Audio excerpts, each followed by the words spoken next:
Network Marketing Pro is proud to present the national bestseller, Go Pro, 7 Steps to Becoming a Network Marketing Professional, read by its author, Eric Worre. I remember the day I was introduced to network marketing for the first time. It was January 1988. I was 23 years old and selling real estate for a small company owned by my father and his friend, John Joyce. I was newly married with a little boy. I was already behind on my bills and I was scared. The year before, I had earned about $45,000 in real estate commissions, which was a good thing. The problem was that I'd spent about $60,000 and didn't save any money to pay my taxes, which would be due in just a few months. When John Joyce came to my desk that day and said, "Eric, I think I have a way for us to make some extra money," I said, "Tell me more." He went on to say a good friend of his had something to show us and had invited us to his house. So I got in the car with John and my dad and drove over to check it out. When we arrived, he brought us into his living room, popped a tape into his VCR and hit play. I sat and watched this crazy video. It was filled with mansions and limousines and testimonials of people making fortunes virtually overnight. It was so over the top, I just couldn't believe it to be true. So I proceeded to tell everyone I thought it was a bad idea and I wasn't interested. My natural mental filters just couldn't let it in. Then something interesting happened. John and my dad said, "Okay, that's too bad, but we're going to do it anyway." This had a major impact on me because the only thing worse than being broke and in debt was the thought of seeing these two go on to make huge money without me. So I changed my attitude, pulled my dad aside, and asked him if he'd loan me some money to sign up. Thank God he said yes, because deciding to become a network marketing distributor completely changed my life. When I got started, I treated my business like most people do, which to say I didn't treat it like a business at all. I got in, made some phone calls, and hoped my timing and positioning was enough for me to get lucky and make a few bucks. And at first it worked. I did make some money, and it was very exciting, although I have to disclose something to you. For those first few months, my entire strategy was to quickly call all of my dad's contacts before he had time to get to them. I thought if I called them, told them my dad and John Joyce were involved, and got them to a meeting or to watch a video, then if they were interested, my dad wouldn't fight over who got the credit, since I was in his organization. I had limited success with this, but as you can imagine, it didn't last long. So 3 months after I got started, my network marketing income dried right up. And when it did, my positive attitude completely went away. I started to blame everything and everyone for my lack of success. My upline wasn't giving me enough help. The company didn't provide adequate training. I didn't know enough people. No one would respect me because I was so young. I blamed the product. I blamed the company. I blamed the economy. I blamed everyone but myself. But I had a big problem. Blaming the world wasn't helping to pay my bills. And I'd walked away from real estate after that first commission check. It was going to take too long to get a real estate commission, and I had no college degree, so getting a decent paying job was out of the question. The only place I could go to create some cash flow was back to network marketing. So I put my head down and went to work. At first, it wasn't easy. In fact, in my first 3 years, I rebuilt my organization 7 times. I'd build it up and it would crash, and I'd build it up again, and it would crash over and over and over again. After those first 3 years, I was more than discouraged. I'd almost lost hope. Then something happened that changed my life. Actually, it was a combination of 2 things. It was the night before a company convention, and I was watching a news program on television. They had a guest who was an expert on a topic I can't recall now. What went through my mind was, how does a person become an expert on that topic? The only thing I could think of is they must have decided to become experienced, learn everything they could, read every book, talk to every other person, and learn it so completely that they became an expert. The next day I went to the company convention and watched superstar after superstar walk across the stage. And then it was like being hit by lightning. It finally clicked in my brain that if I truly decided to do it, I could become an expert at network marketing. I could focus on the skills. I could practice until I became an expert, and no one could stop me. Up until that moment, I was always looking for an angle. I was hoping to get lucky. I was hoping to sponsor that one superstar who was going to change everything. And I was scared I would lose my chance if it didn't happen soon. In an instant, everything changed. I realized I didn't have to worry about getting lucky. Timing and positioning were nice, but not necessary for my long-term success. I didn't have to worry about my upline, knowing the right people, or anything else. All I had to do was become an expert. So I decided that day to change my focus and develop the skills to become a network marketing professional. It was a day that changed my life. Since then, my life has been an amazing adventure. Network marketing became a career for me. I have complete time freedom. I've met the most amazing people around the world. I've been able to touch and be touched by the lives of hundreds of thousands of people, travel all over the world, contribute to the causes that are important to me, and most importantly, become a better person in the process. All of this happened for me, and it can happen for you too. In this audiobook, I'm going to give you the fundamental principles that can guide you to becoming a network marketing professional. They've served me well over the past few decades, and I know they'll serve you just as well.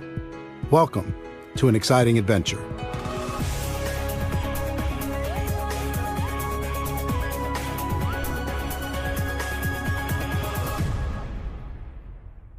Chapter 1.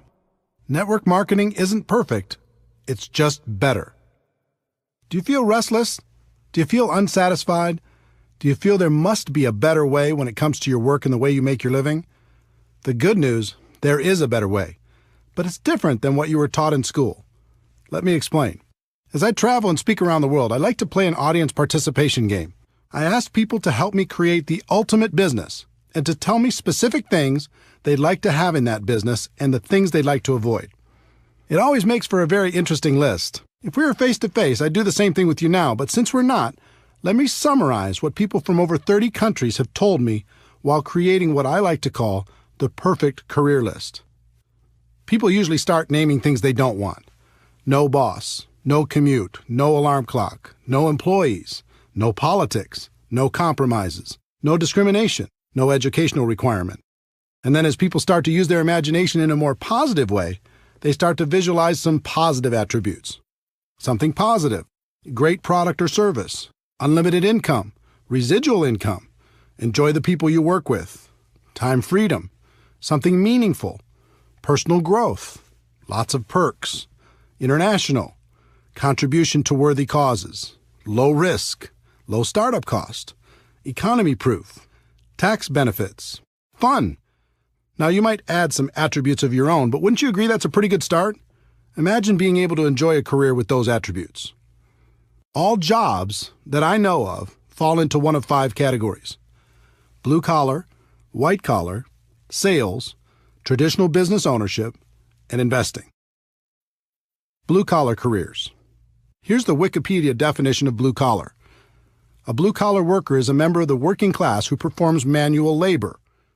My definition is somebody who labors to fix something, make something, clean something, build something, or service something or someone. In my life, I've worked many blue-collar jobs, and for anyone who's ever engaged in this line of work, there's a certain satisfaction in a job well done. But here's the big question. Can blue-collar work deliver on the perfect career list? The obvious answer is no. Sure, it can deliver on some of the attributes. It might have a great product and a low startup cost or any number of other individual items on the list. But if you really look at it, blue collar just can't get you where you want to be. Not the perfect career. White collar careers. Here's the Wikipedia definition of white collar. The term white collar worker refers to a person who performs professional, managerial, or administrative work, in contrast with a blue collar worker whose job requires manual labor. Typically, white collar work is performed in an office or cubicle. My definition is a person who's employed by someone else to do work other than manual labor or sales. Many people choose a white-collar career as it's one of the most socially acceptable of the options available. It has long been viewed as the safe and secure option. Recently, that's changed. The implied contract that if you're loyal to the company will be loyal to you is long gone. I've also been a white-collar worker in my career. In my experience, there are 2 types of people who do this type of work: achievers and hiders. Achievers are the people who want to perform at a high level. They are ambitious, motivated, and energetic. They are full of ideas and want to move up the corporate ladder, which are great attributes to have. But there is a downside for the achiever. The moment a person decides to be an achiever, they become a target. Their boss sees them as threatening to their job, so they start to hold them down or take shots at their reputation. Their peers see them as a person who will either embarrass them or keep them from getting a promotion, so they start to do what they can to undermine their accomplishments. So to remain an achiever and survive in this hostile environment, a person must become good at one thing that has nothing to do with their productivity, and that's politics. They must learn how to navigate the political world by diminishing their enemies and strengthening their relationship with powerful people. In fact, some of the most successful people in the corporate world aren't achievers at all. They're just pure politicians. So if you decide to work in the corporate environment and to be an achiever, you must accept the fact that you must become a good politician also. Now let's talk about the hiders. These are the people who hate politics but still need a job. They learn not to be the ambitious achiever. They don't stand out. They don't speak up in meetings. They don't bring new ideas. They hide. They keep their heads down and do as they're told. They do just enough so they aren't talked about negatively. They survive. And this has worked for decades, but in the new economy, it's becoming much more difficult to hide, and people are running out of time. So back to our perfect career list. Can a white-collar job deliver on the list? Again, the clear answer is no, certainly in not very many areas. Sales. Some people choose to get away from being an employee and get involved in a sales career. This is certainly more adventurous because typically salespeople are paid on their production instead of by the hour. I've known thousands of salespeople. There's a common theme I've noticed over the course of my career. The typical salesperson will have a period of time where everything goes perfectly. Everything they touch turns to gold, and they make some really good money. As soon as that happens, they almost always set their lifestyle to that level of income. They buy a new house, get new cars, put their kids in better schools, purchase a vacation home, the works. Everything's great for a while. And then something changes. The company changes the compensation plan. Their territory gets reduced. A competitor shows up. They lose their best customer. The economy goes into recession. New technology makes their offer less valuable, or government regulations change their industry. These are just a few examples. There are hundreds more reasons why the salesperson's world could, and probably will, get more complicated. When that happens, with the big lifestyle they've developed, now 40 hours a week isn't enough to pay the bills. So they go to 50 hours a week, and then 60, and then 70. And then their life gets very small. Yes, they have the stuff, but they don't have the time to enjoy it. The other challenge for the sales career is, no matter how a person does, they still start at zero the next day. It can be tiring to live under that kind of pressure over a long period of time. Can a sales career pay the bills? Sure. But can it deliver on the perfect career we described earlier? Again, the answer is no. Traditional business ownership. Some people opt for the big dream, building their own business where they're the boss and they call the shots. It's an exciting idea, isn't it? Here's the reality for most people. Step 1. They use their life savings, take on new debt, and many times borrow money from friends and family to get started. Step 2. They take on more debt in the form of leases and personal guarantees in just about every direction. Step 3. Now, instead of focusing on what they're good at, let's say they were great at sales and decided to start their own business, they have to be all things to all people. They act as attorney for legal matters, accountant for financial matters, babysitter for employee matters, negotiator for purchasing matters, and collection agency for accounts receivable matters. They even get to take out the garbage. They're doing everything but selling, which is what they were good at in the first place. Step 4. They struggle. Instead of owning the business owns them. They're the first person to work and the last person to leave, and after everyone else gets paid, they might be able to take home enough money to pay their own bills, let alone reduce the debt they incurred to start the business in the first place. Step 5. They succeed or they fail. They either hit a point down the road where the business is successful, or they fail, many times filing for bankruptcy and falling back into a corporate or sales job. And even if they are successful, that usually means a lifetime of long hours and stress. Sounds romantic, doesn't it? If you haven't started your own business before, ask friends who have if this description isn't accurate. Most people who start their own traditional business aren't worried about getting a return on their investment. They just want a return of their investment. It's pretty clear that traditional business ownership can't provide the perfect career as we've described it. The investor. The last category of ways to earn a living in the world today is to be an investor. And what do you need to become an investor? Money, right? If you don't have a lot of money, it's going to be very difficult to earn a living from the return on your investments, especially if you try to be conservative to reduce the risk of loss. But let's say you do. What's the next thing you need in order to be a successful investor? You need to have incredible knowledge and skill. I know more people than I could count who were skillful real estate investors over the years. But when things radically changed in the real estate market, their skill couldn't help them. They lost big. Would you like to invest in someone's traditional small business? Good luck. In most cases, you won't be an investor. You're more likely to be a philanthropist. How about the stock market? People do great there, don't they? A few do, at least from time to time.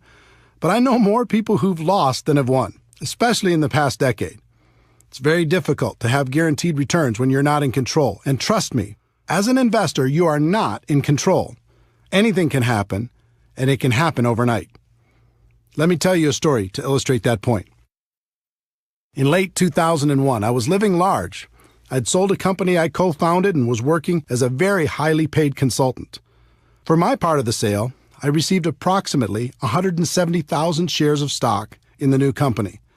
It was publicly traded on the New York Stock Exchange and selling for about $44 a share, which meant the value of my stock was around $7.5 million. I had big income and a great portfolio. Life was good. I used part of the stock to secure a home construction loan of about $2 million for a dream house I was building. As for the rest, I didn't diversify because I knew the company was in great shape with a good product and an amazing sales force.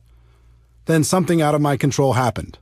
Overnight, the stock went to $37 a share because a group of investors had targeted the company and shorted the stock. In other words, the lower the stock price went, the more money they'd make. I thought it was ridiculous because the company was doing great. So I bought some more shares at $37, using my existing shares as collateral, knowing the price would go back up. It went to $33. I bought more shares. It went to $27. I started getting margin calls, which meant if I didn't send them money, they were going to start selling my shares to cover the losses. I didn't have it to send. The stock continued to go down. It went all the way to $10 a share, and my $7.5 million was gone. Poof.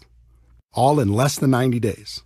Now, the stock eventually came back and the company was taken private for $65 a share, but I wasn't there to capitalize on it. I was wiped out. Could I have been smarter? Sure. Did I make mistakes? Absolutely. But here's the lesson. If you're going to be an investor, you have to accept that things will be taken out of your control from time to time. And when that happens, it can be very expensive. So back to our perfect career list. Can being an investor deliver on that list? I don't think so. We've talked about blue-collar work, white-collar work, sales, traditional business ownership, and investing. And none of them can deliver on our perfect career list. So is the perfect career even possible? The answer is yes, but to get there, you need to understand that everything is changing. The old models of compensation are dead or dying, and we are going through the biggest economic shift in any of our lifetimes. The new economy, the world as you know it, has changed. For the people who don't recognize that fact, it will be the worst of times. For the people who do, it will be the best of times. Over the last 100 years, an interesting phenomenon occurred. The rise of the corporation became the standard in society. The safe and respected place for people to exist in the world was as an employee. Step 1, go to school and learn how to be an employee. Step 2, find a company that will employ you. Step 3, work for that company for 40 years. Step 4, retire. In recent decades, the promise of being rewarded by the company for your loyalty and hard work has been exposed as a myth. People began to realize the loyalty they were giving to their company was not being given in return. So a different process evolved. Step 1, go to school to learn to be an employee. Step 2, find a company that will employ you. Step 3, switch companies for various political or economic reasons every 3 to 5 years over the course of your career.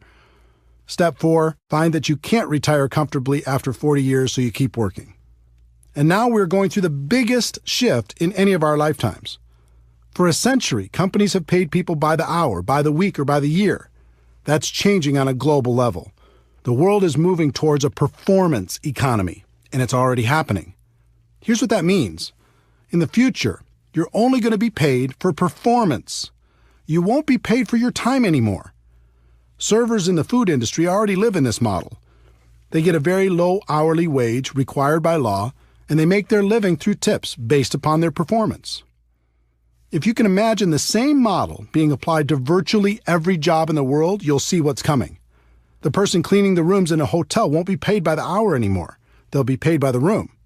For office workers, here's an example. A person has a $60,000 annual salary. Step one, the company will lower that salary to something like $50,000 because with today's marketplace, there's other people who will take the job for a lower amount. Step two, they'll reduce their base salary to something like $20,000 a year. Step three, they'll tell that person that they can get an additional $30,000 over the year if they hit certain performance benchmarks on a monthly basis. In other words, if they hit their numbers, they can make an additional $2,500 a month. Now the pressure's on and the company's loving it. If you don't hit your numbers, they can save even more money. If you do hit your numbers, guess what's in your future? They're going to raise your requirements. Unless you are extremely specialized, this will happen to you if it hasn't already. Count on it. And it will happen in every single profession worldwide. The evolution has begun. Why is this happening? One, it's a better model for the company. They'll get better results with less expense. Two, the new economy needs fewer people, so the company has more people competing for fewer and fewer jobs. Let me explain why the new economy needs fewer people. The exponential rise of technology has changed everything. Over 100 years ago, 90% of the population worked in agriculture. Today, because of dramatic efficiencies, it's less than 1%, and the farming jobs are gone. Remember customer service call centers where you talk to people? Today you talk to a machine, and those jobs are gone. Remember when companies had a massive amount of salespeople? Now people order online, and those sales jobs are gone. Remember Blockbuster Video and all of its employees? Now people watch movies on their handheld or tablet devices, and those jobs are gone. I love books, but go to your local bookstore while you can. There'll be history soon, and so will the jobs provided by those stores. I could go on and on through virtually every work category in the world. Technology and efficiency are eliminating jobs every single day, and there's nothing we can do to stop it. In fact, it's only going to accelerate. If you're sitting there waiting for the economy to bounce back and for jobs to return, don't. They aren't coming back. Just like the children of farmers saw the handwriting on the wall and left farming for new vocations, the same thing is happening for people working in old economy jobs. To survive, they'll need to open their eyes to this reality and find something new. Network marketing is better. The best way I know to not only survive but to thrive in the new economy is network marketing. There are important products and services in the world today that need to be promoted to the people who need them. Consumers still need to be educated. Companies have choices. They can dive into the ever-fragmented world of advertising to get the word out. They can hire a large and expensive sales force to sell their products or services, or they can utilize network marketing to tell their story to the world. More and more, companies will choose to use network marketing because it fits the new economy. They can provide all the corporate support and paid distributors on a purely performance basis to promote their products. It's extremely efficient because in the new economy, word-of-mouth advertising continues to work better than any other form of promotion. The company can just take the money they would have spent on advertising and promotion and pay it to their distributors to spread the word. What that means for you as an entrepreneur is that you can receive all the benefits of traditional business ownership without the typical risks. And there will be no cap on your income because network marketing companies want you to make as much as possible. If you're going to be paid for performance anyway, why live with the cap? The catch to network marketing. This all sounds great, and it is. But there's a catch that most people won't tell you. Here it is. You must accept a temporary loss of social esteem from ignorant people. That means for a while, people still living in and trying to function in the old system will think less of you. They won't understand. They'll think you're crazy for being involved in network marketing. And actually, the word accept isn't completely accurate. You need to do more than that. You need to embrace the temporary loss of social esteem from ignorant people. You are seeing the future before it becomes apparent to everyone else. You are the smart one. You are the person taking action to live a better life. There's a reason why people will think less of you, and it's not just because they're stuck in the old system. Let me see if I can help you better understand this, because if you decide to make network marketing your profession, it's important to know. Most people have either joined a network marketing company or know someone who has. This is what goes through the mind of virtually every person who decides to get involved. I can think of 5 or 6 people who might do this too. My sister'd be great. My friend loves this kind of thing. I know this other person who'd be amazing. Okay, I'll join. In other words, they aren't joining a profession. They're just hoping to get lucky, sign up a few people to cover their own startup costs, and sit back and wait for the money to roll in. The allure of being paid for someone else's efforts is powerful, but often badly misunderstood.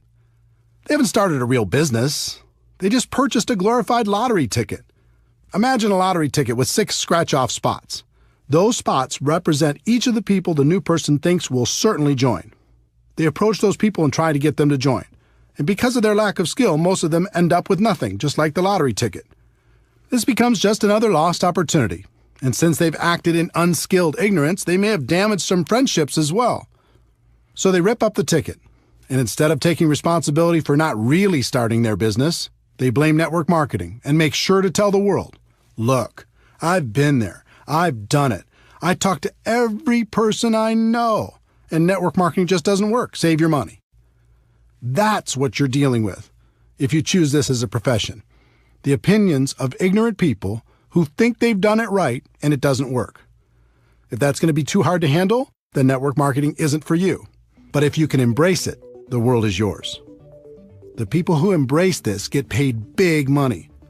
Companies will pay unlimited amounts to people who can help blind people see, who can educate the ignorant, and who can build a community of like-minded people. Some people like to say perception is reality. I hate that saying. All great leaders in the world have ignored it for centuries.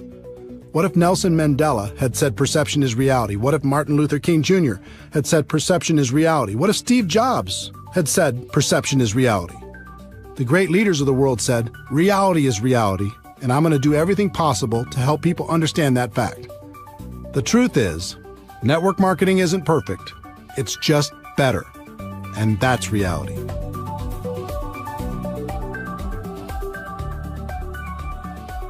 Chapter 2.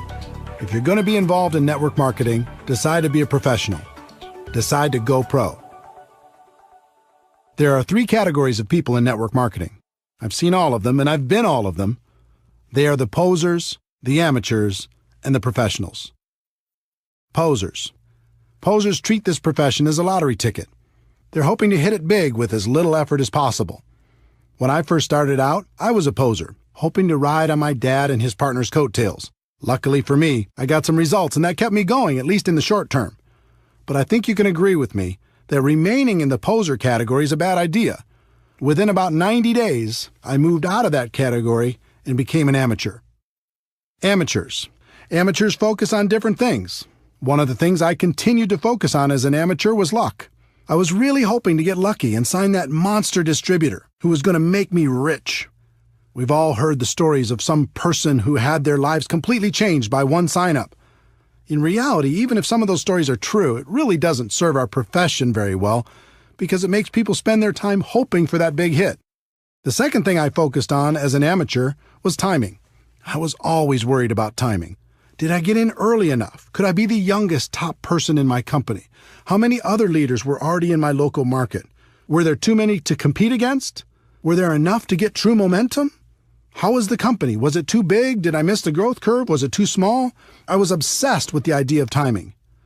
The third thing I focused on as an amateur was positioning. Was I in the right organization? Did other people have a better position than me? Maybe I didn't have the right upline. Would I do better somewhere else? And the fourth thing I focused on as an amateur was shortcuts. I was always looking for an angle. Any gimmick that came down the road, I was up for it. Newspaper advertising? Okay. Help wanted signs by the side of the road? Let's do it. Passing out flyers at the mall? I'm in. Going door to door? Let's try it. The internet didn't exist when I was an amateur. Just imagine how crazy I would have been over all the internet tactics I could have used to distract myself. What that meant was, every time I heard of some shiny new approach being trained by anyone in the world, I was digging into it to try to find the shortcut. And then I finally made the decision to go pro. Wikipedia's definition of a professional is a person who is paid to undertake a specialized set of tasks and to complete them for a fee. My definition of a network marketing professional is a person who is an expert at the skills required to build a large and successful network marketing organization. There's a phrase in our profession that does more harm than good. It says, "Ignorance on fire is better than knowledge on ice."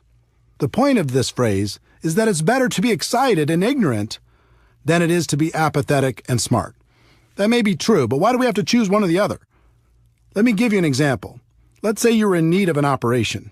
At the hospital, you meet your doctor. He comes in and says, "I'm very excited to conduct your operation. I'm so passionate about it I could hardly sleep. No one on earth wants to help you more than I do." You say, "Wow, thanks, doctor. How long have you been doing these type of operations?" And he says, "Well, I've never had any schooling on this particular operation, and I've never practiced, and I've never done one, but it doesn't matter because I'm so passionate." How are you going to feel? Enthusiasm is great, but eventually you have to marry that passion with skill. Professional athletes will devote endless hours to preparing for competition, but when they join network marketing, they won't give one day's worth of effort to learning our skills. Doctors will devote a decade of their lives at huge financial expense to become physicians, but when they join network marketing, they won't give a month's study and practice to becoming a network marketing pro. In his book Outliers, Malcolm Gladwell's research showed it takes approximately 10,000 hours of practice to reach the expert level at anything. With 4 hours a day of practice, that adds up to about 7 years. That formula applies to network marketing as well. It's going to take about 7 years for you to become world class.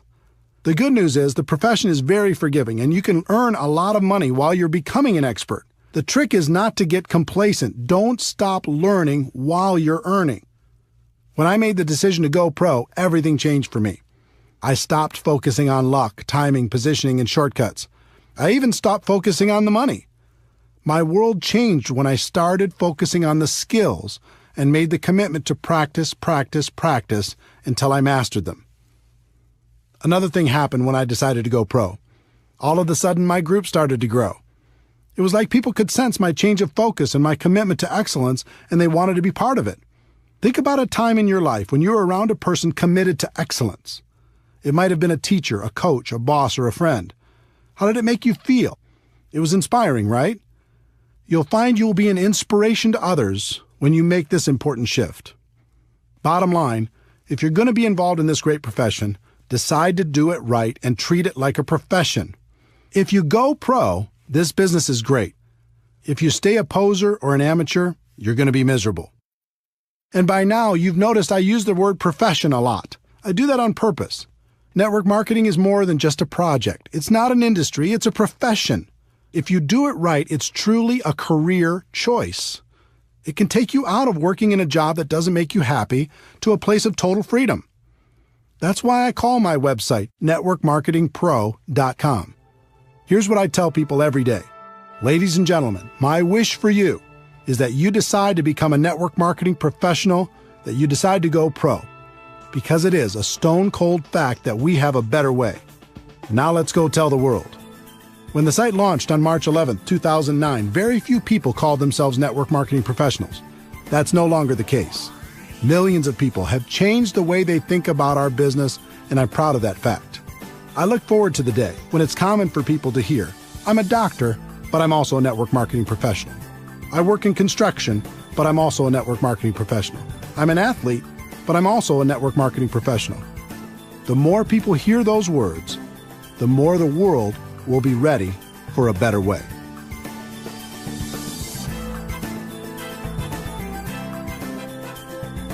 Chapter 3. Like any profession, you'll need to learn some skills. I hope by now I've been successful at convincing you that network marketing is a better way. I hope I've also gotten the point across, if you're going to be involved, it's best to become a professional. The next step is recognizing that you'll need to learn some skills. But before we get to those skills, let me give you some good news. Unlike most professions, you're not going to need a lot of money for your education. You won't have to take out student loans, and you can actually earn while you're learning. In addition, this profession isn't biased. In fact, it's the most equal opportunity in the world.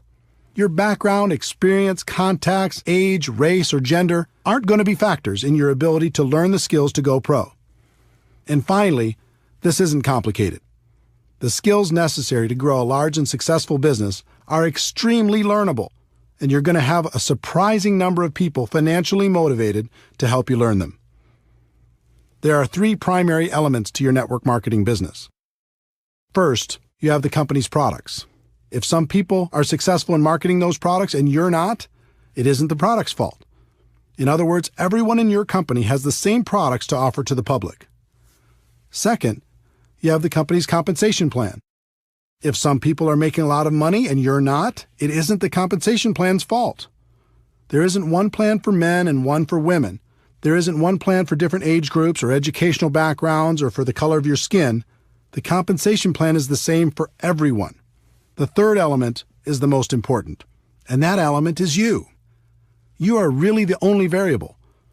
Everyone has the same product and the same compensation plan, but you're going to be the difference between success and failure. That means right here and right now, you need to take responsibility for your network marketing business. Decide today never to blame anyone or anything else for your lack of results. In fact, in network marketing, there's something of an epidemic going on. People just love to blame their upline, the people above them in the structure, for all of their problems. If my upline did this for me or did that for me, everything would be better. If you're committed to building a large and successful organization, I'd encourage you to do something important. I'd like you to say goodbye to your upline. Call them up and say something like, I want to thank you for this opportunity. I appreciate it. Getting into business for myself was important, and I appreciate you introducing me to a company that you believe in and that I now believe in as well.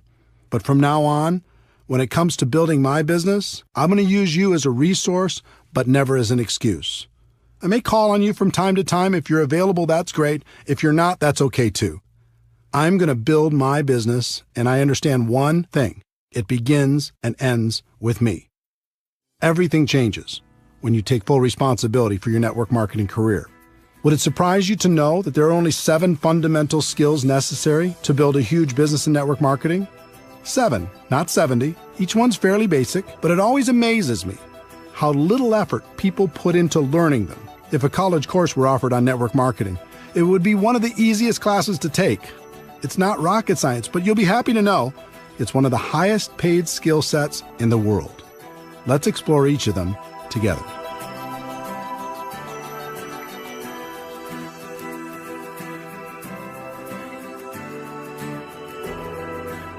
Chapter 4, Skill Number 1, Finding Prospects.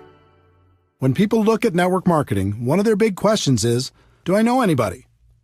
They believe if they know a lot of people, they can have lots of success, and if they don't know a lot of people, they don't have a chance. It sounds logical, but it's just not true. As I mentioned in Chapter 2, there are 3 kinds of people in network marketing: posers, amateurs, and professionals. When it comes to finding prospects, the posers will make a mental list of 3 or 4 or 5 people they hope will join their business, and their entire future is based upon the response of those few people. If they're lucky enough to get one of them, they can extend the life of their career for a short time. They might even make another mental list of 3 or 4 people. Hopefully, they'll eventually decide to stop being a poser and upgrade to the amateur ranks. Would it surprise you to know that approximately 80% of all the people who join network marketing approach the task of building a business as posers? It's true. 8 out of 10 distributors first approach their business with the poser mentality. They make a small mental list and see what happens. They never set out to develop the necessary skills. Your job is to make sure you're not one of them and to help your team do the same. Educate people. Help them understand how powerful this opportunity can be if they treat it with respect. For the posers, their only real chance is luck, and that luck had better happen fast. The second group is the amateurs. Instead of a small mental list, these people make a written list, which is a step in the right direction. Let's say they make a list of 100 prospects. They charge out there with excitement, but not a lot of skill. They begin prospecting and their list begins to diminish. As it grows smaller and smaller, their anxiety grows higher and higher. Their biggest fear is running out of people to talk to. I know that was my biggest fear. In my early 20s, my list wasn't anything to brag about. As I mentioned before, I tried to use my parents' contacts at the beginning, and it didn't take long for me to run out of names. Soon everyone in my world knew what I was doing and had either said yes or no. It was scary. I felt like if I didn't find some great people from my list and find them soon, I was going to fail in this business. It never occurred to me that finding quality people to prospect was a skill. Up until this point in my career, I always viewed the list as the ticket to wealth. If you had a good list, you'd succeed. And if you had a bad one, you either had to get lucky or you'd fail. When I came to my defining moment and committed to become a professional, I began to study the people who'd built large and successful organizations. I found that the professionals approached finding people to talk to as one of their core skills. It was part of their job to find new people. They weren't interested in luck. They weren't worried about running out of people. They developed the skill to make sure that never happened. The professionals started with a written list, but then they made the focused commitment to never stop adding to the list. They created something called an active candidate list. And I'm going to show you how to do the same thing. One of the people who taught me how to do this well was Harvey McKay, author of the huge best-selling book, How to Swim with the Sharks Without Being Eaten Alive. Harvey is a good friend, and he's also one of the best networkers in the world. I once asked him how he built such a large and influential list of friends. He told me at the age of 18, his father sat him down and said, "Harvey, starting today and for the rest of your life, I want you to take every person you meet, get their contact information, and find a creative way to stay in touch." He's done that for over 60 years. And today his list of friends totals more than 12,000 people. And these just aren't social media friends. They're real friends. And I consider myself fortunate to be one of them. If you want to master this skill, follow these 4 simple steps. Step 1. Make your list as comprehensive as possible. Include every person you can think of. Every person. It doesn't matter if you think they are a prospect or not. Your database will be one of your most important assets. Everyone goes on the list. If they're negative, put them on your list. If you hate them, put them on your list. If they're your best friend, put them on your list. If they said, "I'll never be involved in network marketing," put them on your list. If they're 98 years old, put them on your list. If they're 18 years old, put them on your list. It's important to do this because as you empty your mind out on paper, it will make more room for new context to find room in there. When you write down your nephew, you begin to think about the circle of people around your nephew. All of these connections will become apparent to you as you make your list more and more comprehensive. Think about everything. Every organization you've ever been involved in, every group you've ever been a part of, everything you've ever done. If you do this right, it'll end up being hundreds and maybe even thousands of people. You're not required to prospect everyone on your list. That's up to you. But it's extremely important to do the work necessary to truly capture your network on paper. Step 2. Have you heard of the concept that we're all only 6 contacts away from any person in the world? 6 degrees of separation? I'm not sure if that's a myth or if it's true, but I believe in the concept. So step 2 is looking at your list and thinking about the people they know. The 2nd degree of separation. Chances are you'll know most of them also. Think about members of your family. Who do they know?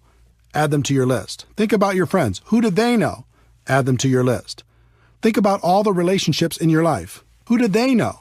Add them to your list. Don't worry about what you're going to do with this list yet. We'll talk about that a bit later. Just keep building it. Step 3. Constantly expand your list.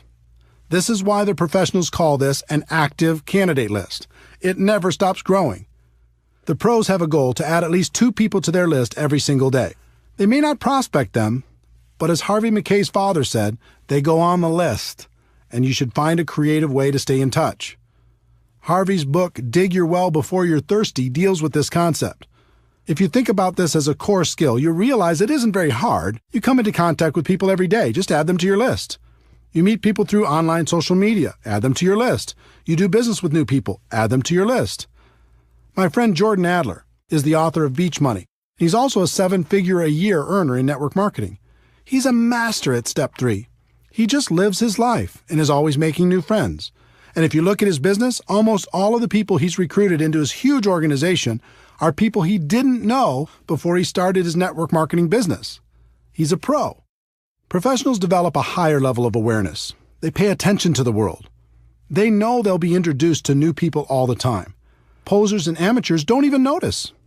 They just go through their day saying, "What people? I don't see any people." How hard would it be to raise your awareness and add 2 new people a day to your list? Think about it. If you did that 6 days a week, that is over 600 new people a year. Do that for 5 years and it's over 3,000 people. Can you see why professionals don't worry about running out of people to talk to? Please understand, I'm not saying you should assault these people with your pitch the moment you're introduced. Some people in network marketing make that mistake, and it's not good. Just add them to your list, make friends, develop a connection, and when the time is right, you can help them understand what you have to offer. Step 4, network on purpose. Professionals network on purpose. It's hard to meet new people if you're hiding from the world. Get out there, have some fun, join a new gym, have fun with a new hobby. Volunteer for a cause that's important to you. Find places and organizations where you can meet new people. Not only will it be good for your business, but you'll also make some great friends.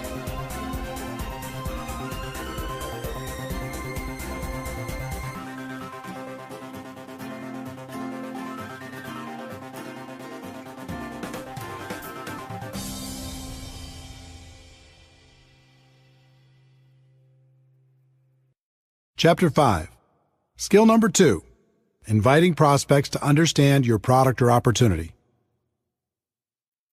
Once you've identified your prospects, the next skill is learning how to properly invite them to find out more about your product or opportunity. This is by far the most critical skill to develop. I call it the gateway skill for network marketing. If you aren't successful in getting anybody to take a look, then we can guess what your future will look like in MLM. Most people think you must start off with a great reputation and have a lot of influence with others for them to take a look at your opportunity. It's just not true. When I first started in 1988, I had no reputation and no influence. I barely escaped high school, attended one semester of community college before dropping out, and had a total of 18 jobs, all before the age of 23. Do you think I had a lot of respect in the community? I had zero. And since I was a $5 to $10 an hour person, all of my friends were the same, so they weren't much help. Most of them were still living with their parents. But I was desperate, and I was scrappy. In the beginning, I made up in numbers what I lacked in skill. I called everyone I knew, and I gave them my pitch. A few of them joined. Most didn't. I placed ads in the local newspaper. I gave all of the people who responded my pitch. From all of that activity, a few joined. Most didn't.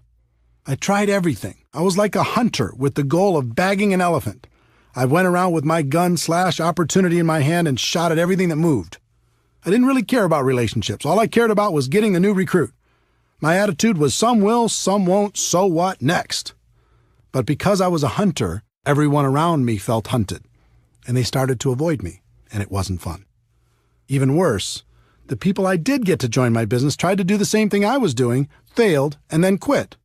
After 3 or 4 years of frustration, I came to my defining moment and started studying successful people in MLM to see what they did. What I found surprised me. They weren't hunters. They were more like farmers. They built relationships. They built friendships. They learned how to build trust with the people they met, and were able to skillfully transfer the belief they had about their products and opportunity. Their goal wasn't to immediately recruit their prospects. Their initial objective was to educate their prospects on what they had to offer, and then let those prospects decide if it was something they wanted to do. This was a huge switch in strategy for me, and I began to look at things differently. I put myself in the prospect's shoes and thought about what would be attractive to me and alternatively, what would cause me to put up my defenses. I realized why the pros had such great results. Instead of acting like sharks, they were more like coaches or consultants. They built relationships and then offered common-sense solutions to people's problems. Who wouldn't like that? The other thing I noticed with the professionals is they didn't pitch their product or opportunity. Instead, when the timing was appropriate, they just invited people to do one of two things based upon the individual prospect situation. The first thing they did was invite people to attend some sort of event, such as a one-on-one or two-on-one meeting with another member of their team, or a 3-way phone call conversation, a small group presentation in their home, an online webinar, a local hotel meeting, or some larger company event or convention. Professionals understand that personal interaction is a critical component when it comes to building trust and transferring belief, so they try to connect people as much as possible. The second thing they did was invite people to review some sort of tool. I'm a big believer in using tools to help educate a prospect. Tools take many forms. There are CDs, DVDs, magazines, brochures, websites, and online presentations. With some companies, you can even let people sample the product and treat that as a tool. There's no question that technology continues to evolve, offering more and more convenient ways to help educate prospects. but I have to interject a personal opinion based upon experience. While technology allows us to get people quality information quickly, there's nothing like a physical tool. In a world of bits and bytes and in a network marketing world where it's important to build trust, a physical tool makes it real. Of the two methods used to help educate the prospect, events are the most effective. There are lots of reasons. There's a physical interaction from meeting with people, and that helps build trust. There's the important element of social proof. It's valuable for the prospect to see that there's other people actively involved and find out what those people are like. There's education on the product and the financial opportunity. They get to see firsthand the kind of support that's involved, and they realize they won't have to do everything by themselves. In most cases, there's an excitement and urgency at these events, and they get to hear stories of how things are going for other people. Those are some of the benefits. The only downside to events is they can be difficult to schedule and confirm, especially for a brand new person. If you don't have the skills, it's fairly common to invite 20 people and have 1 or 2 show up, and that can be very discouraging. For building a large and duplicating organization, I've found that a tool is a better first step. Remember, our goal is education and understanding. We want people to know what we have and understand how it can benefit their lives. A tool is a great way for people to become educated and hopefully excited in the middle of their busy lives. They might not have time to drive across town to meet with you, but they can listen to a CD in their car, or watch a short DVD, read a magazine, or watch an online presentation. If you were to look back at my career, you'd see that tools changed everything for me. In 1990, my company came out with a video that was dynamic and exciting. Even though it was wildly expensive at $15 each, back then it was worth it. Because when you learned how to invite people to watch that video, the results were dramatic. Everyone in the company became focused on a daily method of operation that centered around inviting people to watch our video. We allowed no distractions.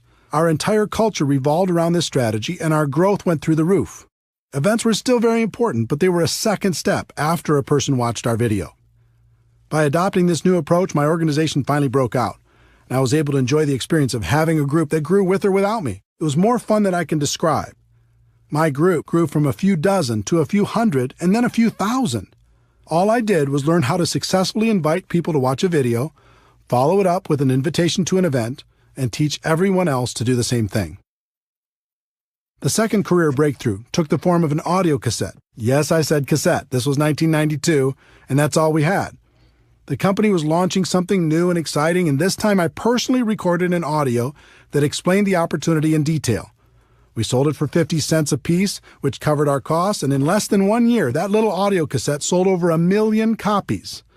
We taught people how to invite prospects to take that cassette, put it in their car, and listen to it right away. The results were amazing.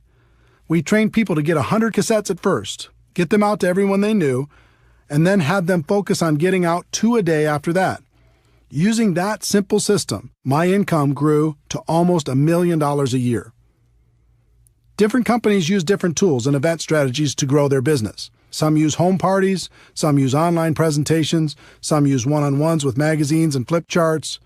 Find what's working best in your particular company, develop your daily method of operation, and then train your people how to effectively do the same and invite their prospects to plug in. As a professional, you're going to be inviting your prospects to review a tool or attend an event. Here's what you're not going to be doing. You're not going to be pitching people and trying to dazzle the world with your wisdom. That approach will feed your ego, but steal from your bank account. Let me give you my formula for financial independence in network marketing.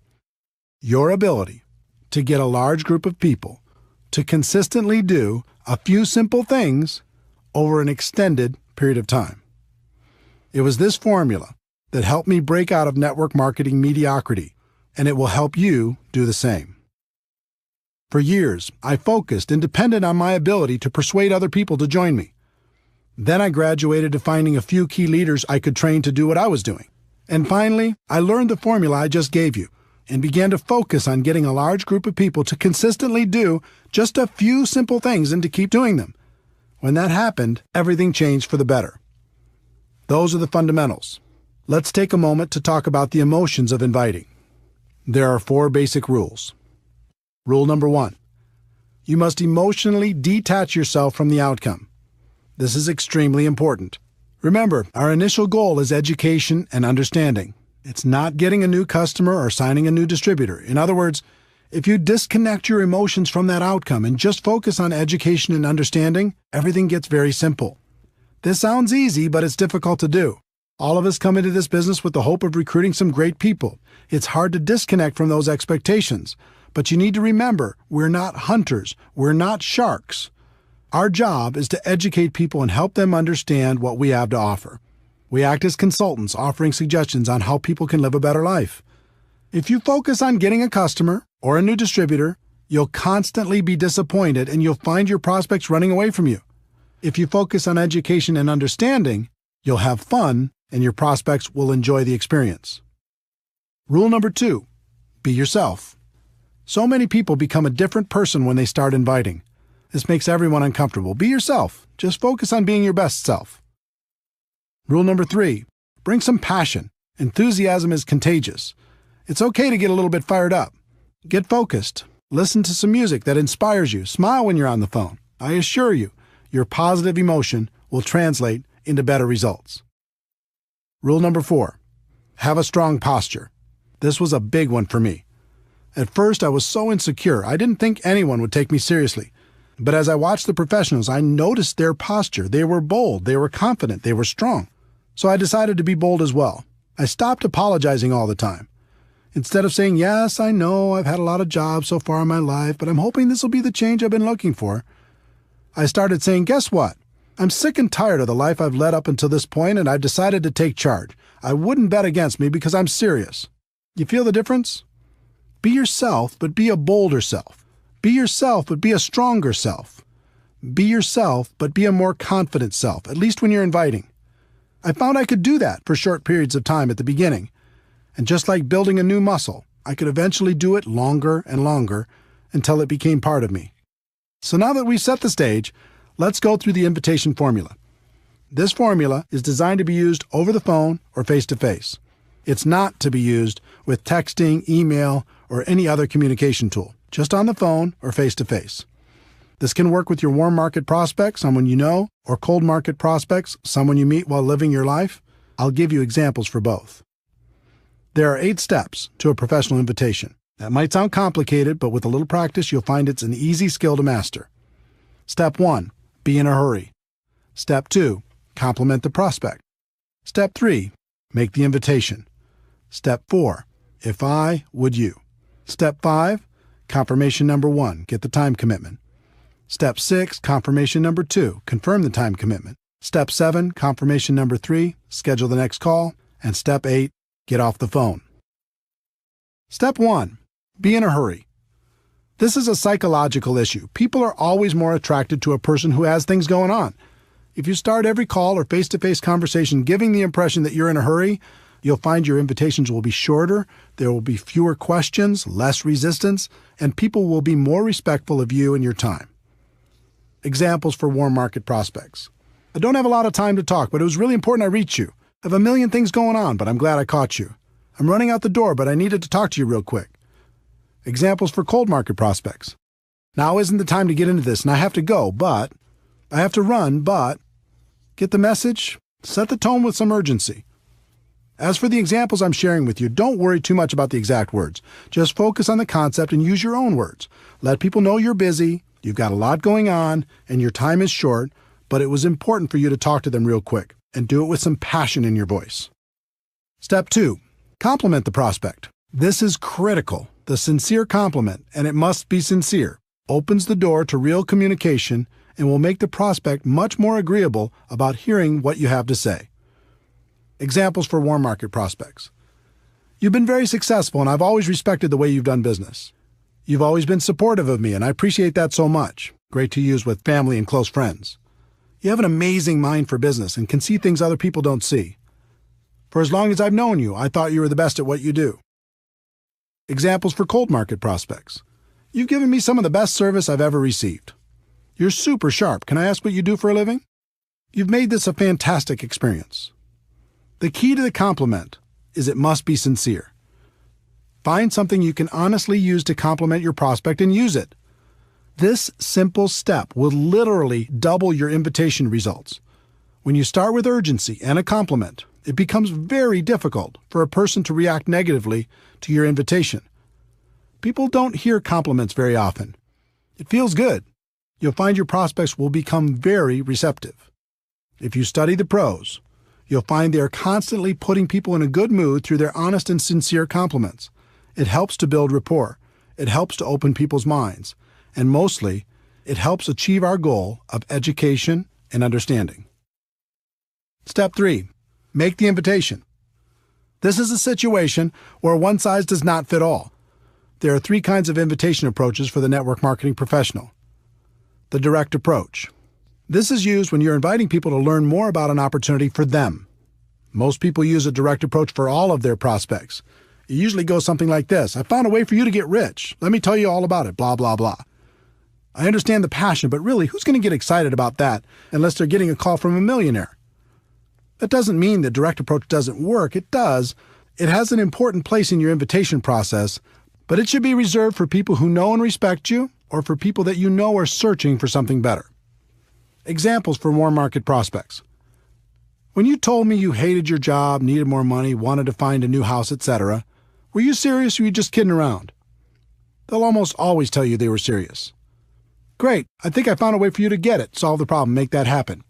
This is for situations where you know an area of their dissatisfaction, need, or desire. I think I found a way for us to really boost our cash flow. When I thought of people who can make an absolute fortune with a business I found, I thought of you. Are you still looking for a job or a different job? I found a way for both of us to start a great business without all the risks. Let me ask you a question off the record. If there was a business you could start working part-time from your home that could replace your full-time income, would that interest you? Examples for cold market prospects. Have you ever thought of diversifying your income? Do you keep your career options open? Do you plan on doing what you're doing right now for the rest of your career? You can follow these cold market scripts or any variations with the following. I have something that might interest you. Now's not the time to get into it, but. The indirect approach. This is another powerful tool to help people get past their initial resistance and educate them on what you have to offer. The indirect approach is about asking the prospect for help, input, or guidance. I used this approach extensively and with great success when I first started out. Because of my lack of credibility at age 23, I couldn't get much success with a direct approach, so I learned to play myself down and play up to the prospect's ego. It worked incredibly well, and it still works today. Examples for warm market prospects. I've just started a new business and I'm really nervous. Before I get going, I need to practice on someone friendly. Would you mind if I practiced on you? This is a great approach for family and close friends. I found a business I'm really excited about, but what do I know? You have so much experience. Would you look at it for me if I made it easy on you? And let me know if you think I'm making the right move. A friend told me the best thing I could do when starting a business is to have people I respect take a look at it and give me some guidance. Would you be willing to do that for me if I made it simple? Examples for cold market prospects. When you meet someone from another city, state, or country, and if your company does business there, you can say, "My company is expanding in your area. Would you do me a favor and take a look at it and let me know if you think it would work where you live?" When you meet someone who might provide good input on your product, you can say, "I've started a business with a product I think makes a lot of sense, but I'd like to get your input. Would you be willing to check it out and give me your opinion?" The super indirect approach. The third approach is the super indirect approach. This approach is incredibly powerful because it works on a number of psychological levels. In this approach, you tell prospects they aren't a prospect, and you're just interested in finding out if they know someone else who might benefit from your business. It's very effective. Examples for warm market prospects. The business I'm in clearly isn't for you, but I wanted to ask, who do you know that's ambitious, money-motivated, and would be excited about the idea of adding more cash flow to their lives? Who do you know that might be looking for a strong business they could run from their home? Who do you know that's hit a wall with their business and might be looking for a way to diversify their income? I'm working with a company that's expanding in this area, and I'm looking for some sharp people that might be interested in some additional cash flow. Do you know anyone who might fit that description? In most cases, they're going to ask you for more information before they give you any names. Behind that request will be curiosity and intrigue, thinking this might be for them, but they're not going to admit that to you yet. When they ask for more information, you can respond with, "That makes sense." You'll want to know more about it before you refer some of your contacts. Then you could just move to step 4. Examples for cold market prospects. Cold market is exactly the same as warm market for the super indirect approach. Just use the warm market scripts or any variation that's comfortable for you. Step 4. If I would you. This question has been my secret weapon for a very long time. It is by far the most powerful phrase I've come across in building a large and successful network marketing business. If I gave you a DVD, would you watch it? If I gave you a CD, would you listen to it? If I gave you a magazine or some other printed material, would you read it? If I gave you a link to a website with a complete presentation, would you check it out? If I invited you to a special invitation-only webinar, would you attend?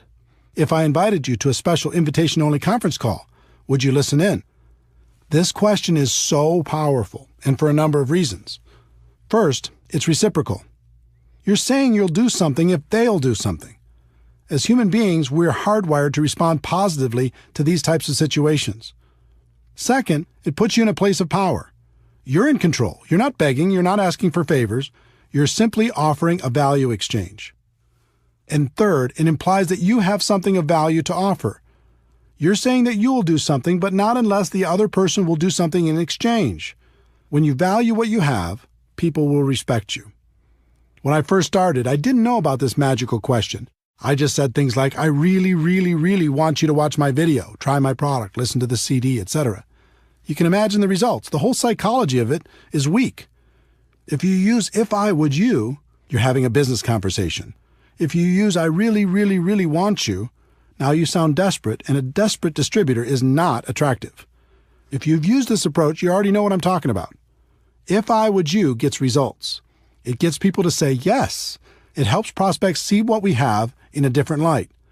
Remember, our goal is education and understanding. If I would you helps us achieve that goal.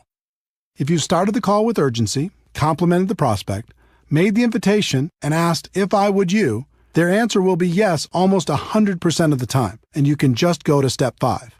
If they ask for more information first, just respond with, I understand you want more information, but everything you're looking for is on the CD, DVD, printed piece, link, etc.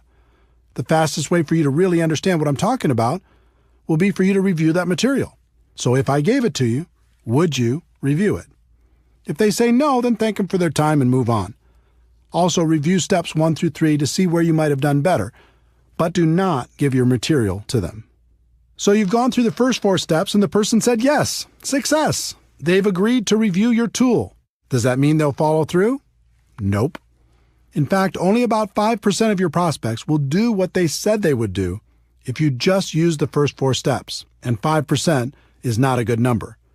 To get closer to 80%, you need to complete the invitation process professionally. Step 5. Confirmation number 1. Get the time commitment. You've asked if I would you, and they've said yes. The next step is to get a time commitment. When do you think you could watch the DVD for sure? When do you think you could listen to the CD for sure? When do you think you could read the magazine for sure? When do you think you could watch the link for sure? Don't suggest a time for them. That's another mistake I made early on in my career. Just ask the question and wait for them to respond. This question makes them think about their schedule and their commitments, find a place to review your tool, and communicate that back to you. In other words, it makes it real. When you first asked if I would you and they said yes, it was someday. When you get the time commitment, it starts to be real. The only thing that matters is that they give you a time. It doesn't matter what that time is. Let them think about their schedule and tell you when they will have reviewed the materials for sure. About 90% of the time, they'll give you an answer. The other 10% of the time, they'll be vague, saying something like, I'll try to do it sometime. If they do that, then tell them, I don't want to waste your time or mine. Why don't we just lock in a time when you'll have seen it for sure? Remember, they've already said they'll review it in step 4. This is just confirming the time. The key to all of this is that they've now said yes twice. The first time when they answered if I would you, and the second time when you received a time commitment from them. So now you can give them the tool, right? Wrong. You're not done yet. The professionals take a few more seconds to complete a couple more steps before they're finished. Step 6, confirmation number 2, confirm the time commitment. If they tell you they'll watch the DVD by Tuesday night, your response should be something like, so, if I call you Wednesday morning, you'll have seen it for sure, right? If they say they'll listen to the CD by Thursday morning, your response should be, so if I called you sometime later in the day on Thursday, you'll have listened to it for sure, right? If they say they'll watch the link by July 1st, Your response should be, "So if I call you on July 2nd, you'll have looked at it for sure, right?" They will either naturally say yes or they will adjust the time slightly. In any case, the significance of step 6 is now they've confirmed 3 times and they are much more likely to follow through. And the key is, this isn't an appointment you've set. It's an appointment they've set. They said they'd review the materials. They would do it by a specific time. And if you called them after that, they would have reviewed the materials. You've asked the questions. Their answers made the appointment. Step 7, confirmation number 3, schedule the next call. This step is simple. Just ask, what's the best number and time for me to call?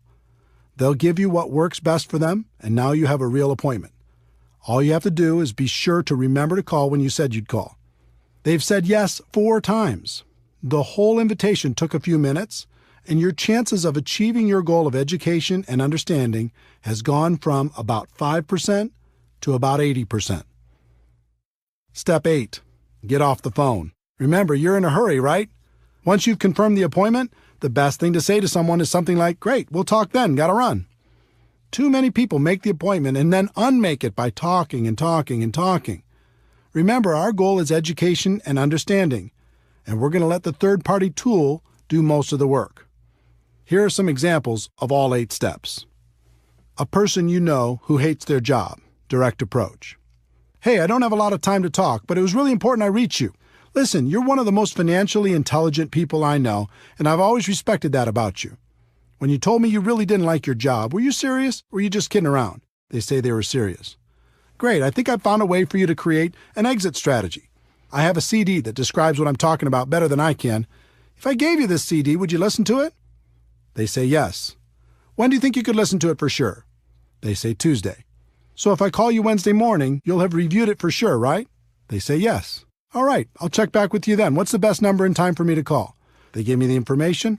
"Got it. We'll talk then. Gotta run. Thanks." A good friend, indirect approach. "Hey, I'm running out the door, but I needed to talk to you real quick. Do you have a second?" "Great. Listen, you've always been so supportive of me, and I appreciate that so much. I've just started a new business, and I'm really nervous. Before I get going, I need to practice on someone friendly. Would you mind if I practiced on you?" They say sure. "Great. If I gave you a DVD that laid out the information in a professional way, would you watch it?" They say yes. "It's about 15 minutes long. When do you think you could watch it for sure?" They say Thursday. "So if I called you Friday morning, you'll have reviewed it for sure, right?" "Fantastic. What's the best number and time for me to call?" They give you the information. "Great. We'll talk then. Gotta run. Thanks." A highly successful person, super indirect approach. "I know you're busy, and I have a million things going on too, but I'm glad I caught you. You've been wildly successful, and I've always respected the way you've done business. I've recently started something new, and I'm looking for some sharp people. It's clearly not for you, but I wanted to ask, who do you know who's ambitious, money-motivated, and would be excited about the idea of adding a significant amount of cash flow to their lives?" They say they do know some people. "I understand that you'd want to know more about it before you recommend people. I have a DVD that explains exactly what I'm doing and the kind of people I'm looking for. It's brief. If I sent one to you, would you review it?" They say they would. "Thanks. When do you think you could view it for sure?" They say next Monday. "Okay, so if I call you next Tuesday, you'll have reviewed it for sure, right?" "Okay, I'll check back with you then. What's the best number and time for me to call?" They give the information. "Okay, great. Thanks again. I appreciate it so much. Talk to you next Tuesday." A cold market prospect who's done a good job selling you something. Direct approach. "Now isn't the time to get into this, and I have to go, but you're super sharp, and I happen to be looking for some sharp people. Do you plan on doing what you're doing now for the rest of your career?" They say no. "Good. I have something that might interest you. Now isn't the time to get into it, but I have a DVD that explains it all in great detail. If I gave it to you, would you watch it?" They say yes. "When do you think you could watch it for sure?" They say Sunday. "So if I called you Monday, you'll have reviewed it for sure, right?" They say yes. "All right, I'll check back with you then. What's the best number and time for me to call?" They give you their information. "Okay, here it is. Thanks again for the excellent service, and I'll talk to you soon." Are you feeling the flow of how this works? Obviously, there are many possible variations for different kinds of prospects, but I hope these examples help you understand how everything comes together. In terms of scripts, it's best if you get the basic concepts down and don't focus too hard on the exact script. Life doesn't work that way.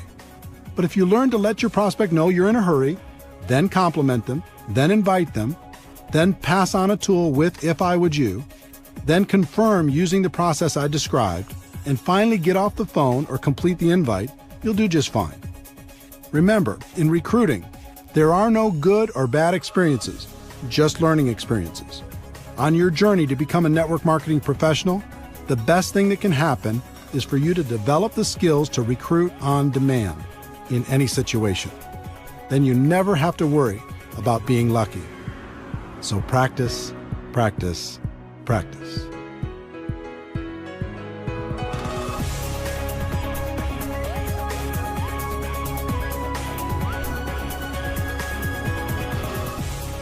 Chapter 6, Skill Number 3, Presenting Your Product or Opportunity to Your Prospects. We've talked about the first two skills of identifying prospects and inviting them to learn more about your product or opportunity. As you've learned, you'll be inviting them to review a tool or attend some sort of event. If they are reviewing a tool by themselves and you're not around, there's nothing for you to do. Just follow up when you said you would. If you're physically with them, there are some things you need to understand, and one of the biggest is you are not the issue. This was a tough one for me to accept. When I first got started, I read everything I could, listened to everything I could, and attended all the training sessions I could. I thought the most important thing I could do was become an expert on all the facts associated with my company. So if anyone asked me any questions, I'd be right there with the answers. Sounds logical, right? I would sit down with someone and say, "Let me tell you all about our products. Let me tell you all about our company. Let me tell you all about our compensation plan. Let me tell you all about our incredible support system." There are big problems with that approach if you want to build a large and successful organization. For me, the first problem was, no matter how much I learned, there would still be questions that stumped me.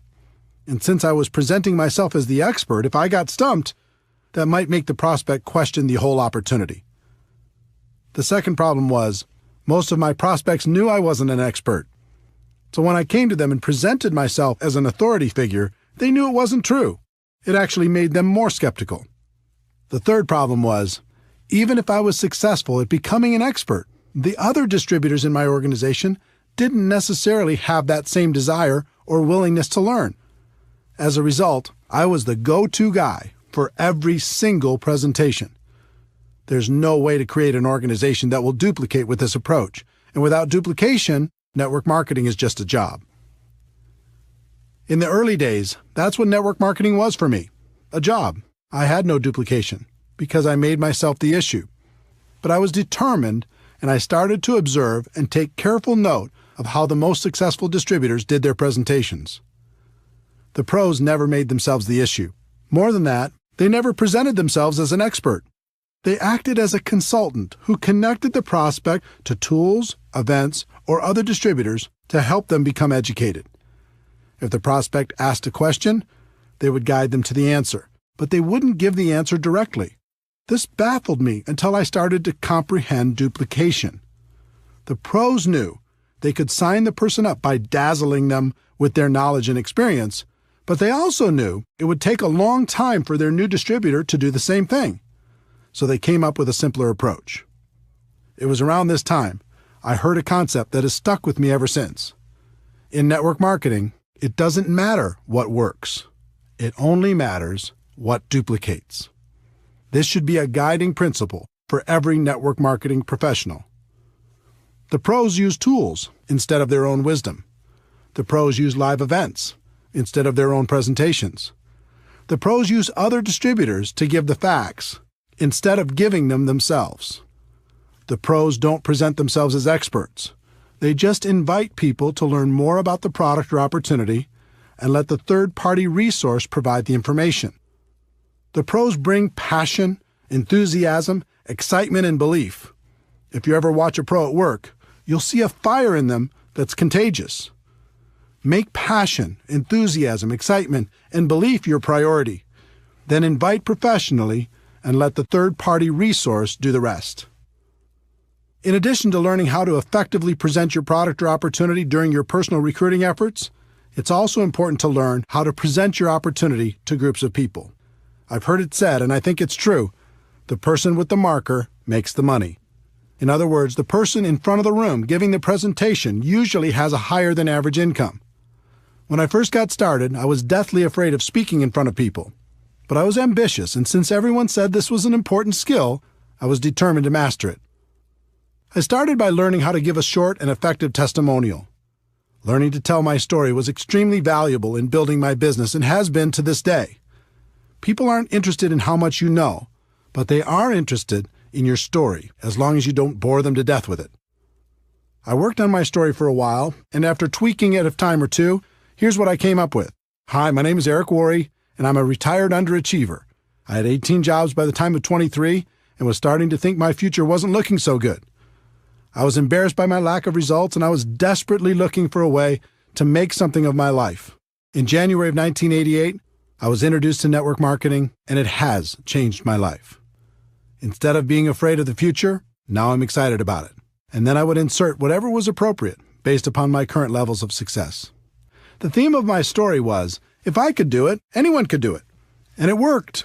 I used it all the time in hotel meetings, in home meetings, on three-way phone calls, on conference calls, you name it. No matter what your background is, you can craft a compelling personal story. I've found every good story has 4 elements. 1, your background. 2, the things you didn't like about your background. 3, how network marketing or your company came to the rescue. And 4, your results or how you feel about your future. Take some time to create your story and start telling it every chance you get. Next, I decided to master my company's opportunity presentation. Again, the concept of modeling successful people came into play. The top earner in my company was extremely powerful and effective. In addition, he did the same exact presentation every single time, just about word for word. So I recorded his presentation and transcribed it by hand onto a legal pad. When I completed that step, I recorded my own voice doing that presentation. I did it word for word, same stories, same jokes. Everything was his exact presentation. After I was done, I played it back, and it was terrible. My voice had no energy, I was boring, I hated it. So I recorded it again and again and again until it was acceptable. In the end, I had an audio cassette with my presentation on it. And I listened to it over and over in my car. I'll bet I listened to that presentation 500 times. And by that time, I had it memorized. I knew it backwards and forwards. I could start from any part of the presentation and take it from there. You would not believe the confidence this gave me. I went from being afraid to do the presentation to actively looking for opportunities to give it. I did the presentation on conference calls, in home meetings, on three-way calls, and any place else I could find. I became a regular presenter at our local meetings and continued to move up to bigger and better venues, even being asked to speak at company conventions. For me, the evolution of becoming a presenter went through several stages. 1, learning my story. 2, learning the standard opportunity presentation. And 3, learning different training presentations. One big defining moment as a presenter came in 1993. I was 29 years old and starting to make a name for myself in network marketing.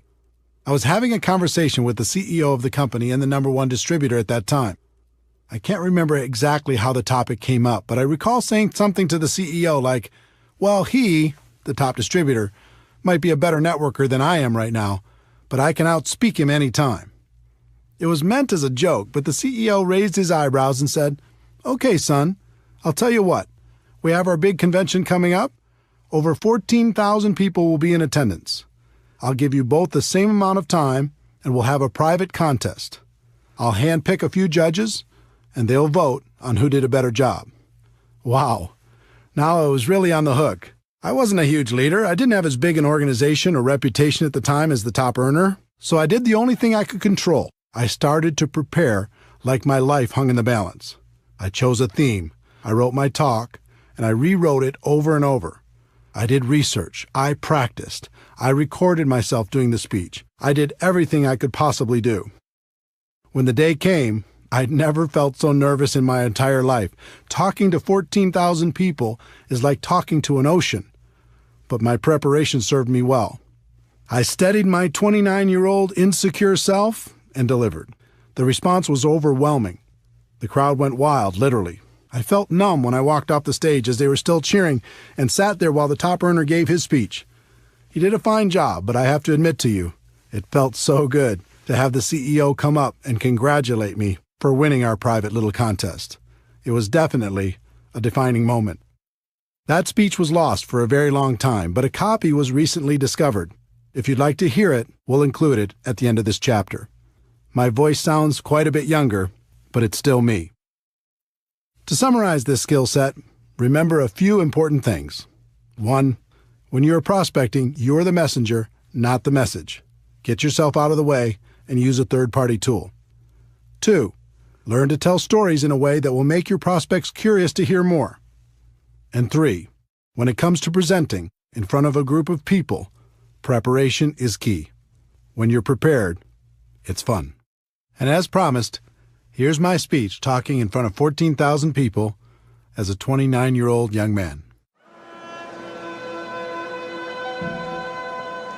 Over 200 years ago, there was a revolution, an American Revolution, an event that literally changed the course of history.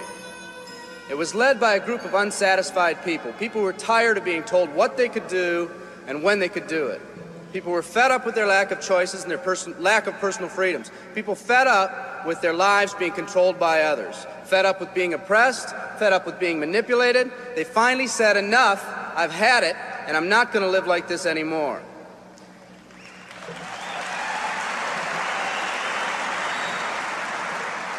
Our ancestors were people that took full responsibility for what happened to them. It was that spirit that ignited a country and formed what is now a giant in the free world. I have a question for you. Where's that spirit today? It's time for another revolution.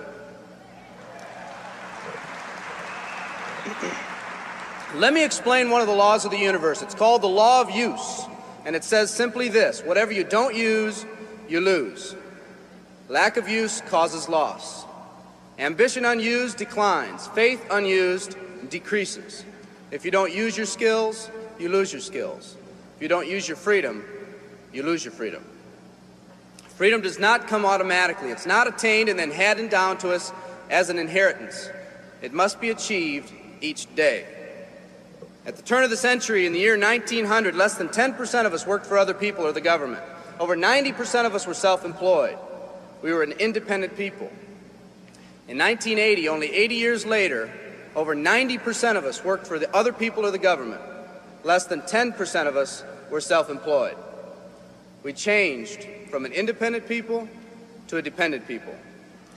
We'd slowly shifted from a people who took full responsibility for everything that happened to them to a people who've become talented and practiced at the art of blaming others for their problems.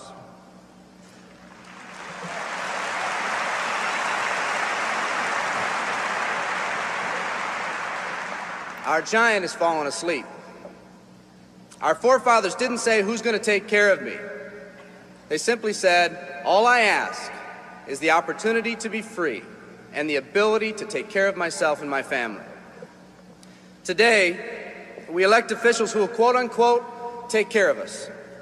We cry out against anyone who dares to ask us to provide more value in the workplace. We do everything we can to spread around the suffering in our society, and yet no one is willing to step up and be part of the solution. We've slowly changed from a society that compensates based on value to a society that compensates based on entitlement and seniority. What we've come to believe is our due. We act as if someone actually owes us a living. Part of this change is due to the dramatic rise of conformity in our society. We're all taught to conform. Incredible pressures are put on us every day to do things, quote-unquote, the right way. And yet no one asks the question, is this really the right way? A man once said, I'm just a collection of mirrors reflecting what everyone expects of me. We live our lives to please those around us, and the scary thing is, the people around us are doing exactly the same thing. Psychologist Rollo May calls us outer-directed people. We don't act, we only react. We seek not to be outstanding, but to fit in. We're able to respond, but not to choose. Perhaps that's why a wise man once said, the mass of men lead lives of quiet desperation. In order to change, we need to become inner-directed people. People with our own purpose. People who are not easily swayed by the opinions of others. And that's difficult because from a very early age, we look to the opinions of others to orient ourselves and to validate our decisions and our actions.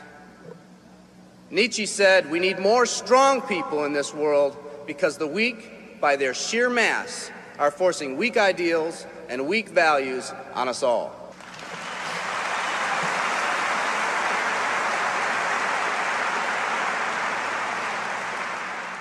Today's massive social and economic changes are waking this slumbering giant.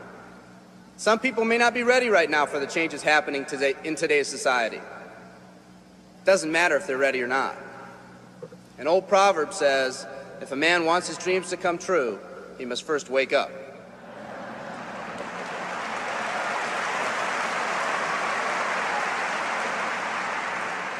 I, for one, am glad for the radical changes in our society because I believe that within that crisis, we will find that independent spirit that once pioneered this country.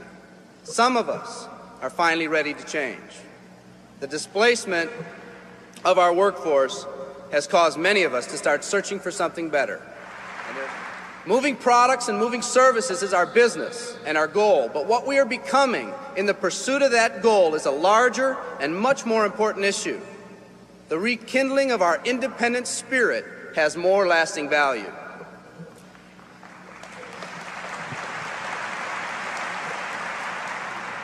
There's no more noble a business than the business that encourages the development of people. Every living organism has one and only one central need in life: to fulfill its own potentialities. The acorn becomes an oak, the puppy becomes a dog, and that's all that's required of the oak and the dog. But the human being's task in fulfilling his or her nature is much more difficult. The reason is, unlike any other living creature on this planet, you've been given the dignity of choice. You'll not grow like a tree. You'll grow only as you plan and choose to grow. When a person chooses to live, two things happen. First, assuming responsibility for themselves takes on a whole new meaning. They accept responsibility not as something they've been saddled with, but as something they themselves have chosen. The second thing that happens is that discipline from the outside is replaced by self-discipline. They accept discipline not because it's commanded, because they themselves have chosen what they want to do with their lives. Just like when the disenfranchised men and women over 200 years ago got fed up and said, I'm not going to live like this one more day, there's another revolution coming. It's coming not just from Americans, but from people all over the world.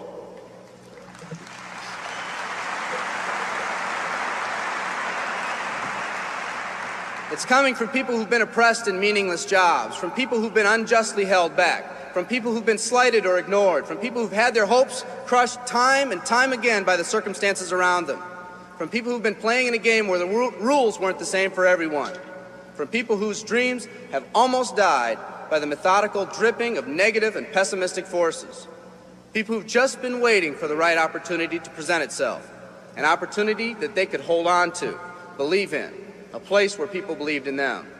I hear the rumbling of this coming revolution every day. The old rules are changing, and society is finally ready for that change. Will people try to persuade you not to rise up? Yes, they will, and sometimes with the best of intentions. But we must fight anyone or anything that tries to influence us against our freedom. And they'll try. Believe me, they'll try.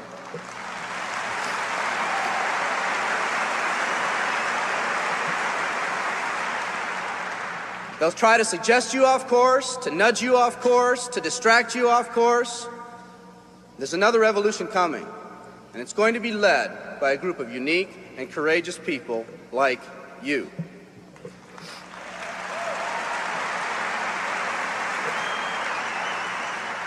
People who've had it with the way things are. People who've picked out their mountain in life and said, I'm going to the top.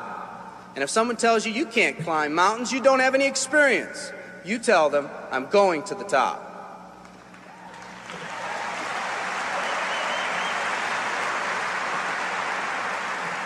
And if your neighbor tells you, come on, choose another mountain, that one's too rocky, what are you going to tell them? And if someone tells you, let's go over here where it's not so steep, what are you going to tell them? And if someone says network marketing, what are you going to tell them? And if your friend tells you, come on, let's climb this one, that one's too slippery, what are you going to tell them?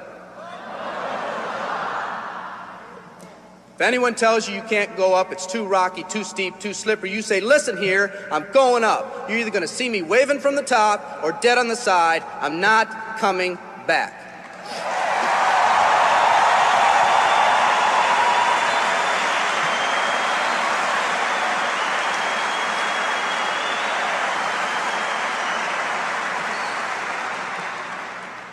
There's something about the do-or-die attitude. It's almost like when someone has a do-or-die attitude, time, fate, and circumstances seem to get together, have a hasty conference, and say, they say they're going to do it or die. We might as well let them have it.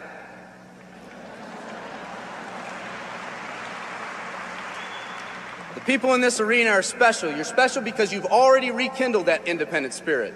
You've already said that you're not going to conform to negative pressures around you. You've all said enough, I've had it, and I'm not living like this anymore. You are the people who want to set big goals and aspirations for yourselves and your families. People who want to live in a country where families are brought together again instead of being torn apart. People who want a country where once again owning your own business and controlling your own destiny is commonplace.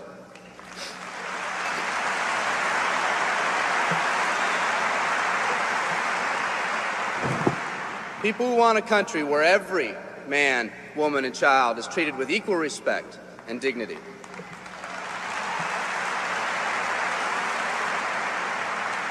People who will pay any price so their families will not live with the legacy of maxed out credit cards and unfulfilled promises.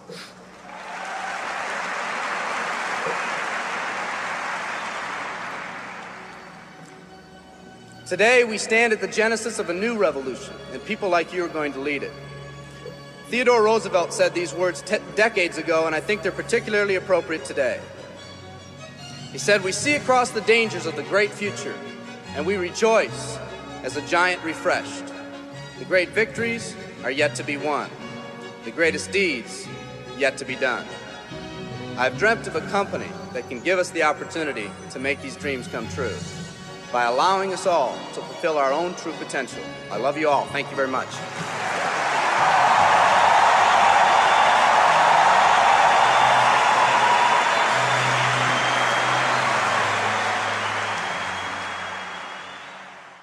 Chapter 7.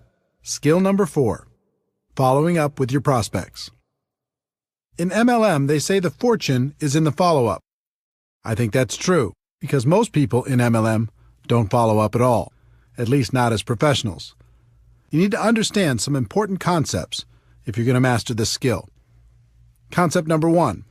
Follow up is doing what you said you'd do. If you say you're going to call at a specific time, then do it. The network marketing profession is full of people who get all excited one minute and then go missing in action the next. Run your business through a physical or electronic calendar. Be the person who does what they say they're going to do. People will respect that. I sold real estate the year before I got involved in network marketing. My father and his partner owned the company. One day I was in the office and a gentleman by the name of Chuck Aycock showed up for a 10 a.m. meeting with my dad. It was 9:55 a.m., and my dad wasn't in the office yet. I greeted Chuck and told him I was sure my dad would arrive soon. At 10 a.m. exactly, Chuck got up and said, "It's 10 o'clock. Your dad isn't here. Have him call me if he wants to reschedule the meeting." I couldn't believe it. He came all the way to the office just to leave 30 seconds after the appointment? I told him, "Mr. Aycock, I'm sure he'll be here any minute. There's no need to leave." And then he told me something I never forgot. He said, "Son, you are either early or you are late. He's late, and my time is valuable. Have him give me a call if he'd like to reschedule." And he left. My dad showed up at 10:10 a.m. expecting to meet Chuck. I told him what happened, and he was as stunned as I was. My dad wasn't habitually late or anything. That particular morning, he was just a little casual with his time. He rescheduled the appointment, and I noticed over the years that my dad was always early for his appointments with Mr. Aycock. What's the lesson in this story? For me, the lesson was that people respect a person who does what they say they're going to do. People also respect a person who values their own time. If you say you're going to follow up at a specific time or in a specific way, either do it or reschedule well ahead of your appointment. Concept number 2. The only reason to have an exposure is to set up the next exposure. When I got started, I would conclude every exposure by saying, "What do you think?" No one told me that was one of the worst things to do. It felt like a natural thing to say, but my results were terrible.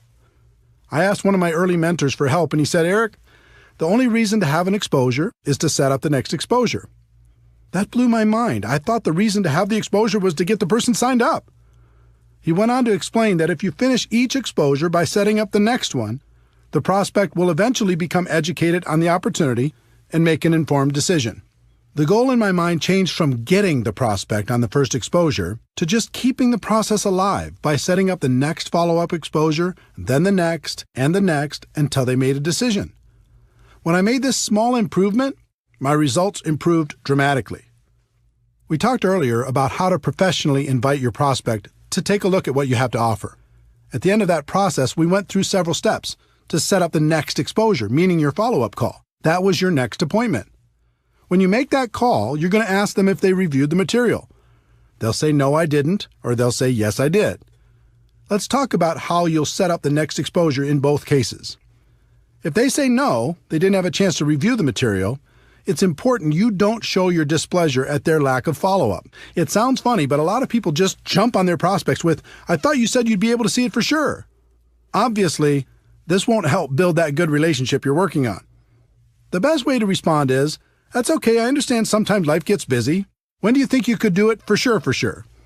You might say, for sure is a little much, but I've used that for decades in this follow-up situation, and I do it because it works. In any case, use whatever language you'd like to use to set up the next time and walk through the same steps to get the commitment. Once you have it, including the date and the time of the next call, the next exposure, then hang up and call them when you said you would. If you call them at the scheduled time and they still haven't reviewed the material, just repeat the process until they do. Remember, they are setting up the appointment, and you are being the professional by following up like you said you would. If you call the prospect and they say yes, they've reviewed the material, you're going to ask them a few intelligent questions. First, you're not going to ask, "What do you think?" This just invites the critical part of the prospect's mind to come up with objections to try to sound smart. The best follow-up question I've ever used is, "What did you like best?" This question will take you in a very positive direction and will give you clues as to the level of their interest. If they say the product, then your next exposure will probably be product-related. If they say financial freedom, then your next exposure will probably be opportunity-related. Another great question to ask is, on a scale of 1 to 10, with 1 being zero interest and 10 being ready to get started right away, where are you right now? With this question, anything over 1 is good. It says they have some interest. Most of the time, you'll get something like a 5 or a 6. No matter what number they give you, all you're going to do is ask them how you can help them get to a higher number. Usually that answer will go along the lines of how they answered, "What did you like best?" If the answer is very positive and the number is fairly high, you can go directly into the closing process. We'll cover that in the next section. If it isn't an obvious green light, then you just schedule the next exposure. They might want to try the product, so you help them do that and set up a follow-up date, a time to call them, and check on the experience, the next exposure. They might want to understand the compensation plan, so you set up a time to get together and review it, the next exposure. They might want to talk with their spouse, so you send them home with materials they can share with their spouse and set up a date and time when you'll follow up, the next exposure. Whatever it is, you never finish one exposure without setting up the next one. Never. If you do, it's over. That's what used to happen to me at the beginning. I would have someone look at the opportunity. When they'd done that, I'd say, "So, what do you think?" They'd usually mumble something like, "I'll let you know," or "I'll get back to you," or "I need to think more about it," or something similar. And poof, they were gone. Then when I tried to call them back, I was just bothering them. The whole thing felt uncomfortable. Once I changed to never finishing one exposure before setting up the next one, everything changed for the better. I was being professional. I was in control. The prospect had more respect for me and for the opportunity. All of this happened from this one small change in mindset. Concept number 3. It takes an average of 4 to 6 exposures for the average person to join. When people don't understand that the only reason for an exposure is to set up the next exposure, They put too much pressure on their prospects and on themselves. In the some will, some won't, so what next MLM culture, people hammer on a person once, and if they don't join right away, they move on and never follow up. In many cases, they take it a step further by damaging the relationship with the prospects with their attitude. Professionals understand that it takes an average of 4 to 6 exposures for a prospect to become involved. Their goal is education and understanding. It's hard to educate someone in one exposure, so they take them from exposure to exposure to exposure, knowing it will eventually sink in. Through that process, they also build a stronger relationship with the prospect. They strengthen the friendship. That helps build trust, and people enjoy working with people they like. 4 to 6 exposures is an average, which means that for every person who joins on the first exposure, there's going to be a person who takes more than 10 exposures to join. You just never know. Some of the best people in network marketing were prospected for years before they finally made the decision to take part in the opportunity. Keep your urgency, but have patience. Concept number 4, condense the exposures for better results. Posers prospect someone once and move on. Amateurs prospect someone through several exposures over time. Professionals condense those exposures into the shortest time possible. People are busy. They're constantly distracted by life. When you're approaching them to take a look at something new, it's important to keep their interest. The best way to do that is to stack the exposures as closely as possible. If you go slow, you might start by having them check out a video, then a few weeks later have them listen to a conference call, then a month later have them attend a webinar. Then after another month, invite them to a 3-way phone call with you and another distributor. This slow process is difficult because between each exposure, they tend to get distracted by life. It can almost be like starting over every time. On the other hand, if you have them check out a video, then join a conference call, then try the product, then get on a webinar, then participate in a 3-way call, then come to a live meeting, or whatever combination of exposures you use in your company, and do it all in 1 week, you give them the opportunity to really think about how this could change their lives. Questions and objections. At every step in the recruiting process, you'll come across questions and objections. This is natural. A lot of the time, your prospect will just be bringing them up to sound intelligent. They don't want to seem easy, so they throw out objections to feel better. How you respond is extremely important. If you act defensive, you'll plant a seed of doubt in their minds. If you act offensive, you'll chase them away. Remember, our goal is education and understanding. It's not to win an argument. Our job is to help blind people see. When someone brings up a negative question, or if they offer you an objection, all they're really doing is helping you to identify one of their blind spots. It's helpful to know what these are so you can assist your prospects in eliminating them.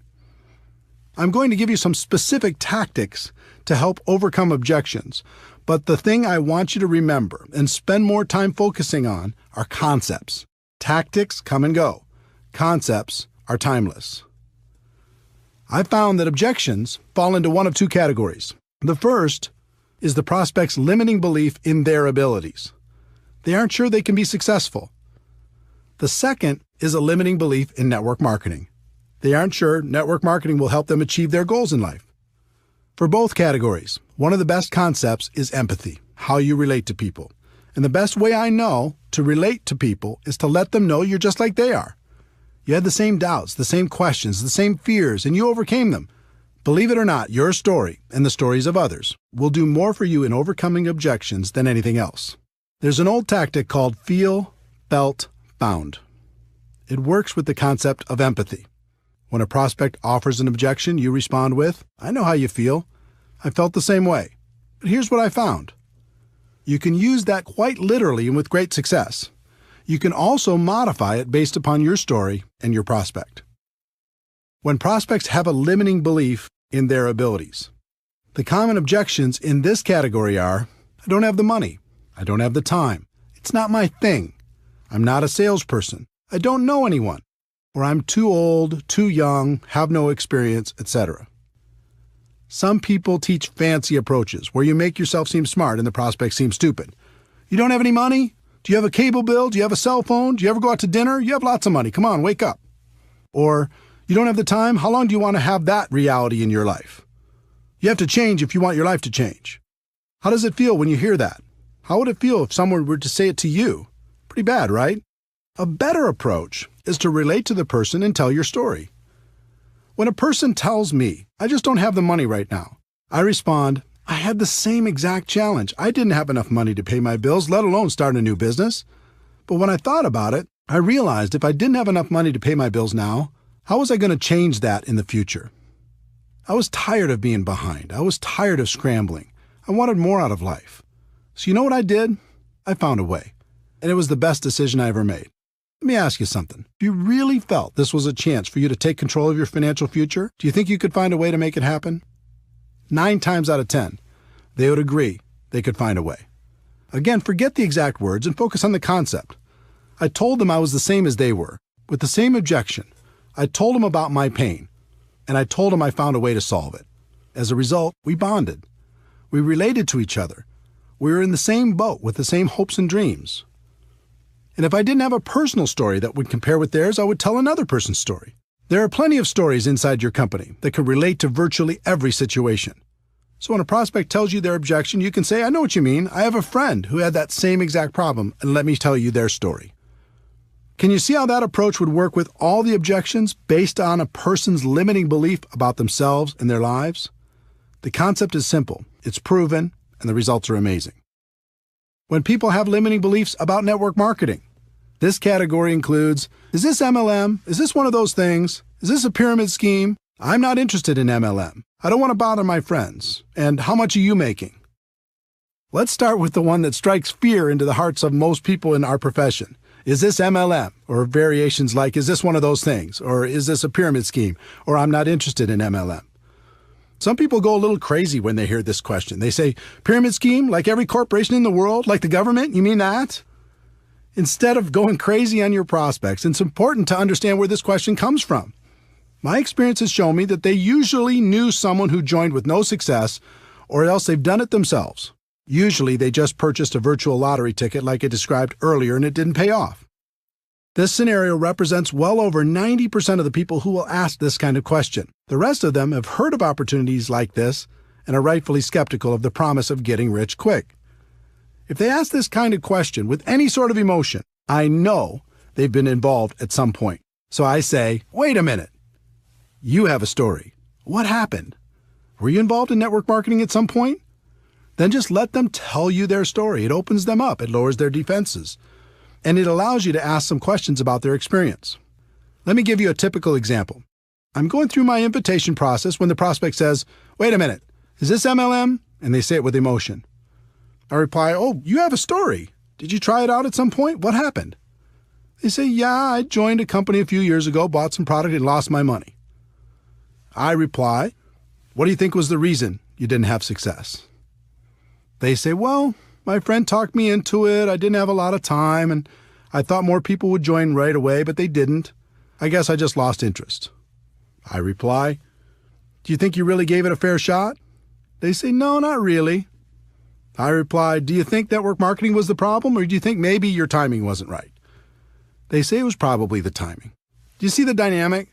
I've had thousands of these conversations, and they're all slightly different. But if you ask some questions and are friendly through the process, you have a strong opportunity to help them get rid of their blind spot and take a look at what you have to offer.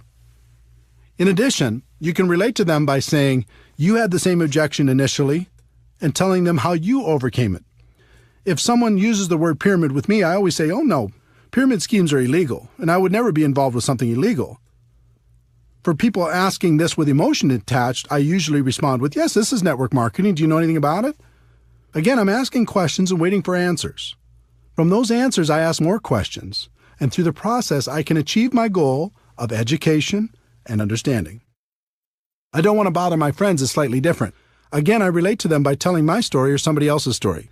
And then I ask questions like, what makes you think you'd be bothering your friends? If you truly believed in the product, would you let your friends know about it? And if I could show you how we can share this product with others without it feeling or sounding like a sales pitch, would that help you? The last in this category is, how much are you making? If you're making money already, this is a great question. If you're not, your answer depends on how long you've been involved. If you're brand new, you can tell them you're just getting started. If you've been around for a while and not making big money yet, You can tell them you're working part-time and are really excited about your future. You could also say that you're excited about your future with this company because you knew things weren't going to change if you didn't do something to change them. The other way to answer it is to tell your story and then tell stories of people you know who are making good money. You can even suggest setting up a phone conversation with those people so they can feel more comfortable about the opportunity. All of this takes practice, but if you get the concepts down, you'll find it becomes easy. And the other thing that should encourage you is you'll only have this handful of the same objections for the rest of your career. There's nothing new here. What I've listed in this section is about all there is. Remember, our goal is education and understanding. This is a part of the process that makes that goal a reality.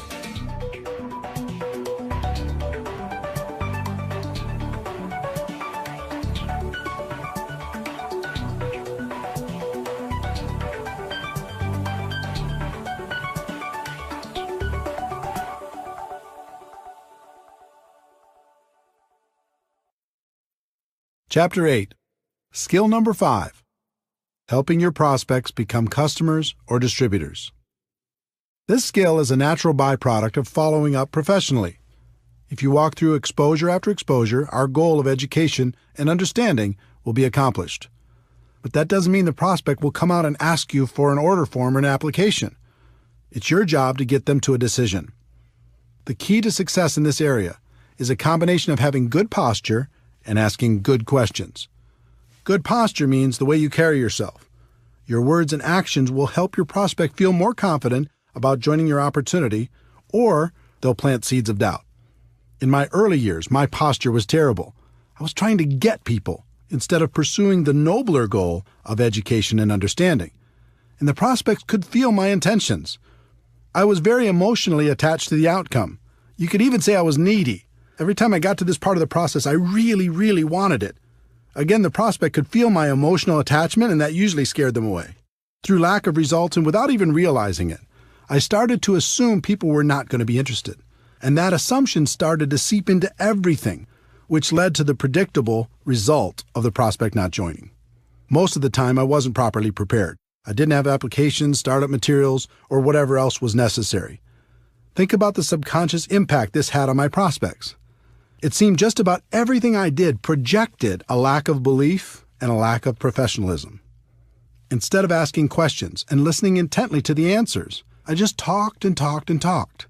I was more focused on being interesting than being interested. Prospects don't like that. No one does. So again, I followed the pattern of modeling the professionals. I watched what the best closers did and began to copy them. I interviewed the top performers to figure out what they did differently, and slowly, I started to see the flaws in my own approach. First, I learned that professionals are emotionally detached from the outcome. In other words, their goal is education and understanding while helping a prospect make a decision that would positively impact their lives. They're the opposite of needy. They aren't trying to get anybody. They are honestly just trying to help. Second, they're very assumptive in their approach. They expect the person to join because their belief that the opportunity would benefit the prospect is so strong. They are rock solid. Many of them are sincerely shocked when a person decides not to get involved. Third, it was interesting to learn they promoted themselves as much as they promoted the product or the opportunity. What I mean by that is they helped the prospect make the decision by saying, "You get me." When they promoted themselves, it isn't like, "I'm going to do everything for you." It was more like, "We have a great product and a great opportunity, but I'm going to take this thing to the top and we can do it together." This gives people great comfort in knowing that they don't have to learn everything on their own. Fourth, they are always prepared. Always. They have everything they need to get a person started right on the spot. And fifth, they ask question after question after question and are great listeners. They act like a consultant helping a person with a problem. The best consultants in the world have to ask a bunch of questions before they can offer a solution. Network marketing professionals use questions as their most powerful tool. As you can imagine, it took me a while to figure all of this out, and that was just half the battle.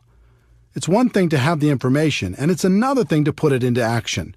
I wasn't as talented as the pros, but I could model what they did, so I just started to act like they acted. I acted emotionally detached. I really wasn't at the beginning. I started to act very assumptive, that people would join. I really wasn't at the beginning. I started to tell people, and you get me, even though I didn't think that was such a huge benefit at the beginning. I was always prepared. I started to ask lots of questions, focusing more on being interested than interesting. And as time went on, I acted less and less and believed more and more. The same can happen for you.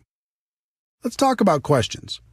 If you were a consultant and your job was to figure out if an opportunity was a good fit for your client, what would you do? You'd ask questions, right? In working to help a prospect make a positive decision about your opportunity, you're going to do the same thing. But instead of asking, "What did you think?" which leads nowhere, learn to ask questions that lead in a positive direction. Did it make sense to you? What did you like best about what you just saw? Pretty exciting, isn't it? Can you see how this could be an opportunity for you? Of these examples, the one I use most is, what did you like best? The answer to that question is almost always positive, and it gives you clues as to the area in which they're most interested. Then I like to say, let me ask you a question on a scale of 1 to 10, with 1 meaning you have 0 interest and 10 being you're ready to get started right now. Where are you? They'll give you a number. And it's usually obvious from their number that they either need more information before they'll make a decision, or they're leaning towards getting started now. If you feel they need more information, just guide them to the next exposure that will help them the most. But if you feel they're ready to get started, then ask a series of 4 questions. This 4-question close has produced strong and consistent results over the course of my career. If you learn it and use it, you'll be amazed at how many people you can help. Question number 1. Based upon what you've just seen, if you were to get started with this company on a part-time basis, approximately how much would you need to earn per month in order to make this worth your time? Instead of asking this question, most distributors say things like, "How'd you like to make $10,000 a month?" Don't do that.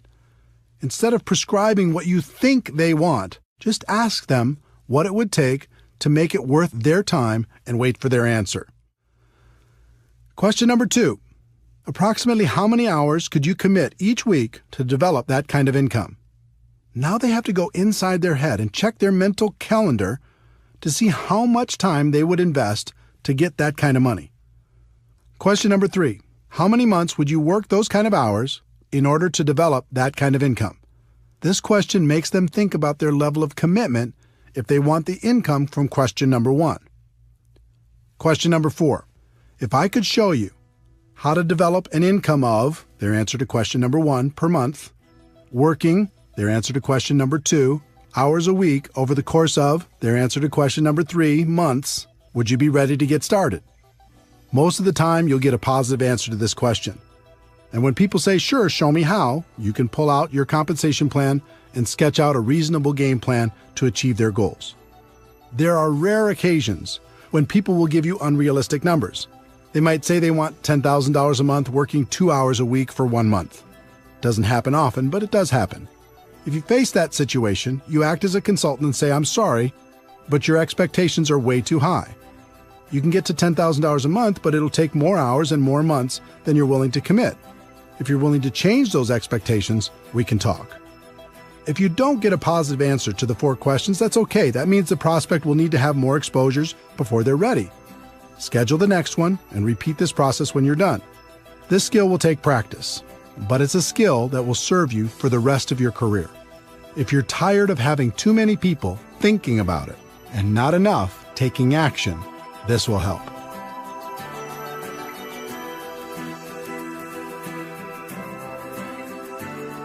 Chapter 9. Skill number 6. Helping your new distributor get started right. In network marketing, people invest enormous effort, time, and money into getting people signed up, and then squander that investment by leaving their new distributors to figure everything out for themselves. Professionals don't do that. They set proper expectations, they help get some quick results, and then continue to guide the new distributor through the many phases of our profession. I was lucky enough to have an early mentor, Michael Nelson, who is very skilled at guiding new distributors. Michael wasn't in my upline, but he was clearly the leader in my city. In addition, he had a lot of experience in our profession. So I listened to what he said, I watched what he did, and I asked him tons of questions. Back in those days, he had a small office close to my home, and I was always hanging around trying to learn something. Michael was a very successful recruiter. He was always bringing on new people. And for the most part, Michael's people did well in the business. That wasn't happening for me. The few people I recruited did nothing. As I watched Michael, I noticed that every time he signed up a new distributor, he scheduled what he called a game plan interview. I decided to model what he did. So the next time he met with a new distributor, I sat behind them close enough to take notes on their conversation. I did this several times and was surprised to learn he went through the same exact interview every time. I thought if I could learn that interview process, then I'd have a chance at his results. Game plan interview, part 1. He validated their decision to become a distributor. He said things like, "Congratulations on making the decision. I'm proud of you for taking charge of your life. From now on, things are going to be different for you and your family." It always took less than 5 minutes, but by the end of their discussion, any doubt they may have had about becoming a distributor was gone. They felt great. Game plan interview, part 2. He set their expectations. He knew most people came into our business with unrealistic expectations, so he always said the same 3 things. If you succeed in this business, it's going to be you who creates that success, not me. And if you fail in this business, it's going to be you who creates that failure, not me. You're going to be the difference between success and failure. I'm here to guide you every step of the way, but I can't do it for you. I'm here to work with you, but not for you. Wow, this was a radical concept and so different from the conversations I had when I got a person started. I said things like, "I get paid from what you produce, so essentially I work for you." Well, what kind of expectation do you think that set in the new distributor's mind? I'd also say, "We are going to build a business together," when that wasn't really true. They needed to build a business. I could be a resource, but I couldn't do it for them. The next thing he said was, "My job is to help you become independent from me as quickly as possible. Do you agree that that's a good goal?" Again, this was radical, but it made sense. Up to that point, I had a group that was extremely dependent on me. They only did something when I pushed. But Michael had a group that produced on their own without his constant help. He had duplication and freedom. I didn't. This set the relationship up, so Michael would be the teacher for his group and not the slave. He could show them the skills, and then they could independently build from that point forward. The third thing he said was, "There will certainly be ups and downs as you build your business. There'll be good times and bad times. I'll know when you're in one of the bad times, when you aren't calling me, you aren't showing up for meetings, you aren't on the calls, if I start hearing excuses, that sort of thing. When that happens with you, and it happens with everyone, how do you want me to handle that? Do you want me to leave you alone? Or do you want me to be persistent and remind you why you made this decision in the first place?" This was brilliant, because it's true that everyone will have times of self-doubt. He let them know it was natural, and at the same time, set up the relationship so he was in a position to turn them around when it happened. What Michael accomplished with these 3 concepts was so different from promising the world like I was doing, that it was night and day. With my approach, the distributor would sit back and wait for me to perform. And if I was ever too busy or couldn't help for some reason, I became the easy excuse for why things weren't working out. With Michael's approach, his people became independent quickly. He would coach them from time to time, but he wouldn't allow his group to use him as an excuse for their lack of results. While my distributors struggled, his flourished. Game plan interview, part 3. Michael went through a getting started checklist to help the new person have the best chance for success. The exact plan would be different for every company, but the concept was to do everything possible to get quick results. Here are some examples of what you could include in your getting started checklist. 1. Make sure your new distributor is set up with appropriate products. Just about every company has products that can be personally used by the distributor, so make sure your new person is doing that. Depending on your company, this may include a monthly commitment. It's very important that people develop an emotional attachment to the products, and that can only happen if they are using them and enjoying the benefits. In addition, many companies have products that can be sampled or used in demonstrations. In that case, new distributors should have an appropriate supply so they're properly prepared. 2. Make sure your new distributor is set up with appropriate tools. We've talked about the importance of third-party tools in building a large and successful network marketing business. Your new distributor needs to be prepared to help their prospects with the tools that will professionally take them through the exposure process. 3. Make sure your new distributor gets connected. Show them how to find things on the company website, where the upcoming events are being held, when the leadership calls or webinars are being conducted, etc. Remember, our goal is to help them become independent as quickly as possible. This is an important step in making that goal a reality. 4. Make sure your new distributor has a basic understanding of the compensation plan. They don't need to know it in detail at the beginning, but they should at least understand the key points and what will happen financially as they move through the first few levels. 5. Make sure your new distributor has a fundamental understanding of how to properly invite their prospects to understand more about what they have to offer. You can save them from running out there and talking their heads off with little or no results by giving them a brief overview of how and why a professional invitation process works. Game Plan Interview, Part 4. Michael helped the new distributor create a game plan to get through the first few ranks and challenged them to do it quickly. He understood and helped me to understand that it was a race to help a person get results quickly. If they received early positive reinforcement, they'd continue, and if they didn't, they had a tendency to fade away. Every company is different, so this game plan will also be different, but think about the simple actions you can encourage people to take during the first week to get the best possible results. How can they get their first customer? How can they get their first distributor? Can you encourage them to attend their first company event? What steps can you take to help them earn their first commission check? Success in network marketing wasn't real for me until I earned that first check. When it arrived, everything changed for me. I started to really dream about creating a better life for myself and my family. Helping your new person get off to a quick start is vital.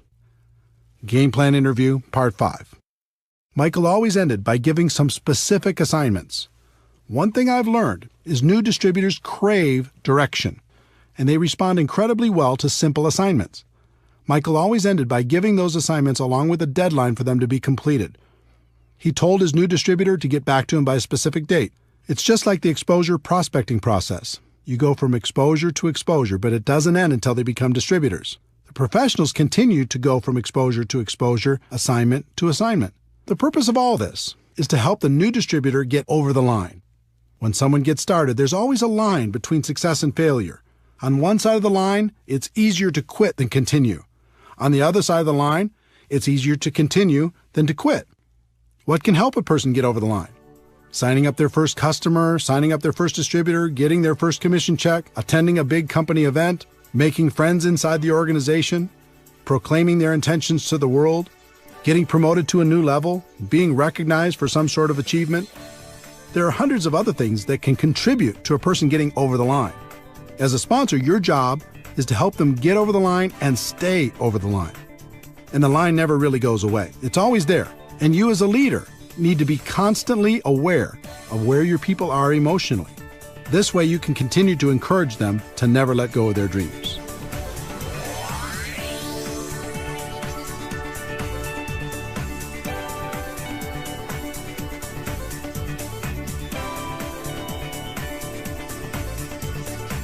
Chapter 10. Skill 7. Promoting events. In network marketing, meetings make money. It's just that simple. Yes, technology can help us connect with people in ways that are becoming more and more efficient, but nothing replaces face-to-face interaction.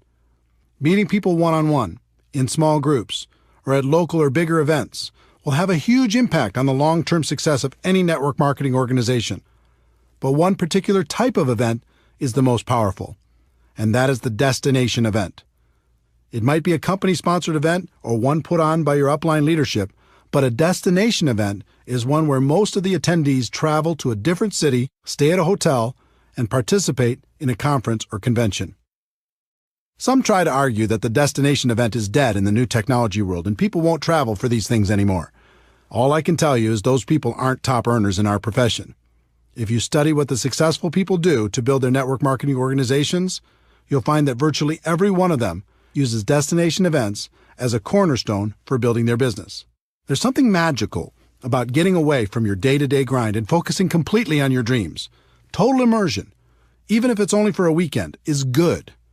You can use it to refocus and recommit to your future and gather the strength necessary to go back home and do what's necessary to move your business forward.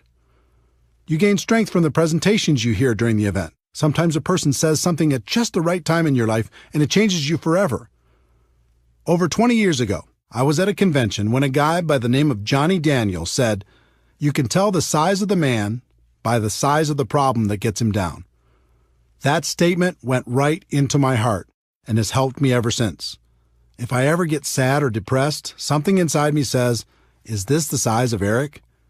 I answer no, pick myself up, and get moving again.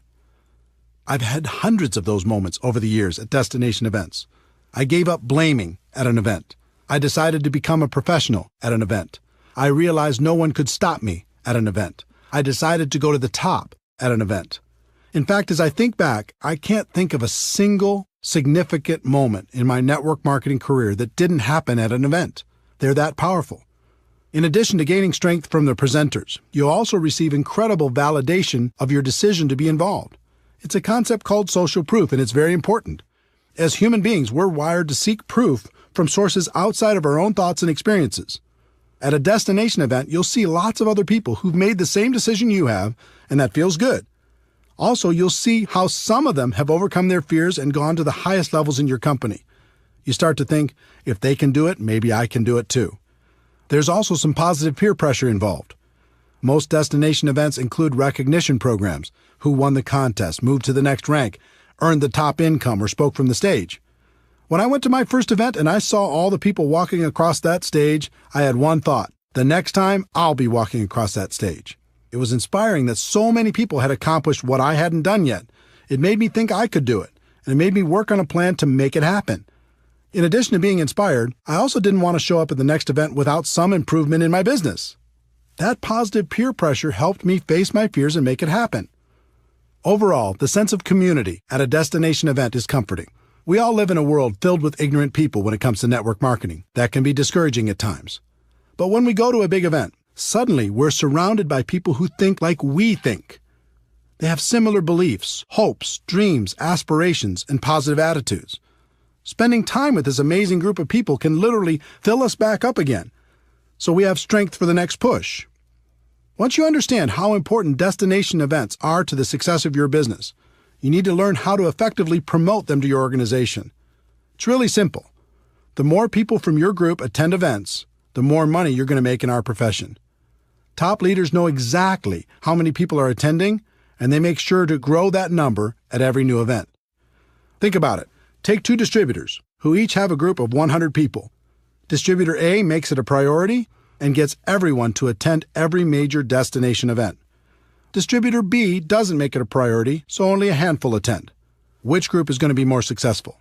It's not even a contest. The first step in developing a culture that promotes attendance at destination events is to personally be more committed than anyone else to attending and helping others make the same decision.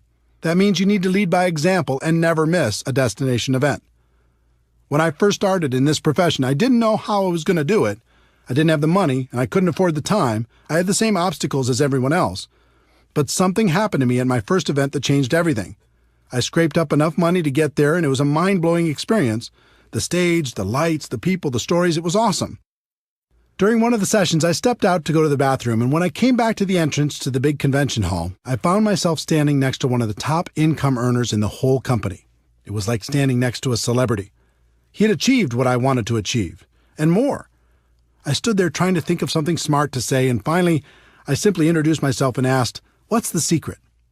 Now, today I know there isn't a secret, and he could have said the same thing to me, but instead, he had a little compassion and gave me an important lesson that serves me to this day. He said, "Eric, do you see this room? It holds about 2,000 people. We have these events about 3 times a year. Here's the secret. At the next event, half of these people won't come back, but the other half that does will be making about twice the average of everyone else in the room. Your job is to be in the 1,000 people who come back, and it doesn't stop there. At the next event, half of those 1,000 won't come back, but the 500 who do will be making 4 times the amount of the average in the room. This continues from event to event. If you continue to come back, you'll end up being among the highest paid people in the room, and eventually, you'll even find yourself presenting on stage." I said, "That's it?" And he replied, "Eric, obviously you're going to have to continue to work on your skills in between events, but my experience has shown me that if you outlast people at our big events, you'll make it to the top." This was pretty simple for me to understand. I thanked him and made a resolution on the spot to never miss a big company event. It wasn't easy. Sometimes the event tickets alone were a problem. I made it a priority and found a way to buy them. Sometimes childcare was an issue. I relentlessly searched for babysitters until we found someone we could trust. Sometimes I struggled with how to get to the event. Instead of taking a nice, comfortable direct flight, sometimes I had to book one with 2 or 3 connections. Instead of flying, sometimes I had to drive, even piling into one vehicle with a group of people to get there. There were even times when I reserved a bus and recruited people in my area to share the ride. The point is, I made it a priority and I made it to the event, no matter what. As for accommodations, today I stay in a suite, but it wasn't always that way. At the beginning, I often shared a room with as many people as possible. Instead of room service, we'd go to the local grocery store and get food for inexpensive meals. And the minibar was strictly off limits. Bottom line, the advice I received all those years ago worked. Because I was ambitious and hungry, I figured out a way to outlast the people who were less committed. And just like that top income earner had told me, my income continued to grow with each event. On top of that, another strange thing happened. I started to feel different than everyone else. I started to feel like an Iron Man. I started to be proud of the fact that I was still standing when other people lost faith. So if you're more committed than anyone else to attending the destination events, that all-important commitment will serve you very well. Once you're fully committed, the next step is to grow the number of people on your team that attend with you. Most people announce the next big event to their group, sit back, and hope people register. Professionals understand there's a big difference between an announcer and being a promoter. Promoters make the event a priority in their group. They are relentless with their message. They tell stories that inspire people to action. They take nothing for granted and don't rest until people have registered. They paint a picture in people's minds about how great the event will be and the benefits of attending. One thing I learned long ago was to never buy someone's excuse, at least at the beginning. I can't tell you how many people started off by telling me the reasons they couldn't attend the next destination event, only to find out that their reason was just an excuse and wasn't really true. The problem with amateurs is they buy that first story, and that's the end of it. Person says, I can't get off work, or I can't afford it, or I can't arrange childcare, or who's going to watch my dog, or there's a birthday party that weekend. And the amateur says, oh well, it is what it is. I hope you can make it to the next one. The professional has a completely different mindset. When they hear an objection, they don't buy that story because they know it's probably not real, or at least not real enough. Instead, they work with that person to help them understand the meaning and importance of attending the event. Then they brainstorm with them to figure out a way to overcome their initial problem. I can't tell you how many people I've talked to who had already decided they were not going to attend the next event, and within 5 minutes, they changed their mind and registered. The lesson here is to tell your story, don't buy theirs. Think of this skill as if you're a publicly traded company and your stock value is tied directly to how many people you have at each destination event. If that were the case, you'd make it a priority to always have a bigger number at the next event, wouldn't you? You might start with just you at the first event, but then the goal needs to be to bring someone with you to the next one and to grow that number at the next and the next and the next. There's no such thing as a silver bullet in network marketing, but this skill is as close as it gets.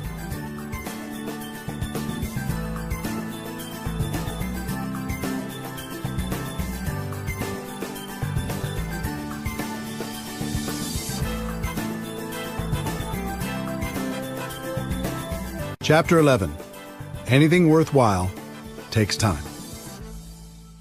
If a person starts a traditional business, they expect to break even in their first year and possibly pay back their initial investment in the first 5 years.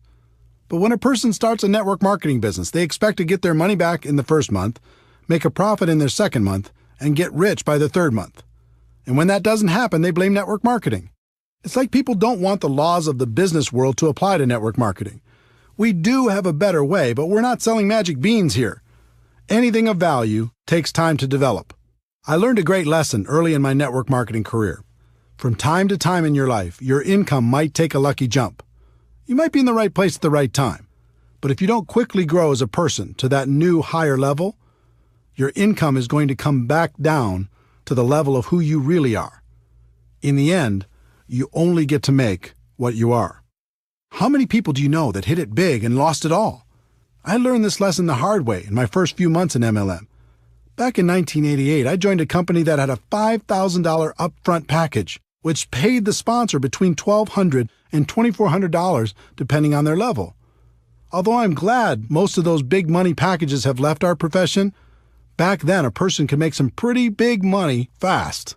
In my first month with that company, I earned approximately $7,400. If you remember, my strategy was to quickly call my dad's friends before he could get to them. I was ecstatic. In my second month, I earned about $12,200. Unbelievable. But then reality kicked in. I wasn't a $12,000 a month person. I hadn't worked on my skills. I wasn't developing myself. I was just riding the wave. My third month's check was $1,098.60. Looking at that check was like looking at myself in the mirror. It showed me who I was. It was an ugly feeling. My first reaction was to quit and blame everyone and everything for my bad check.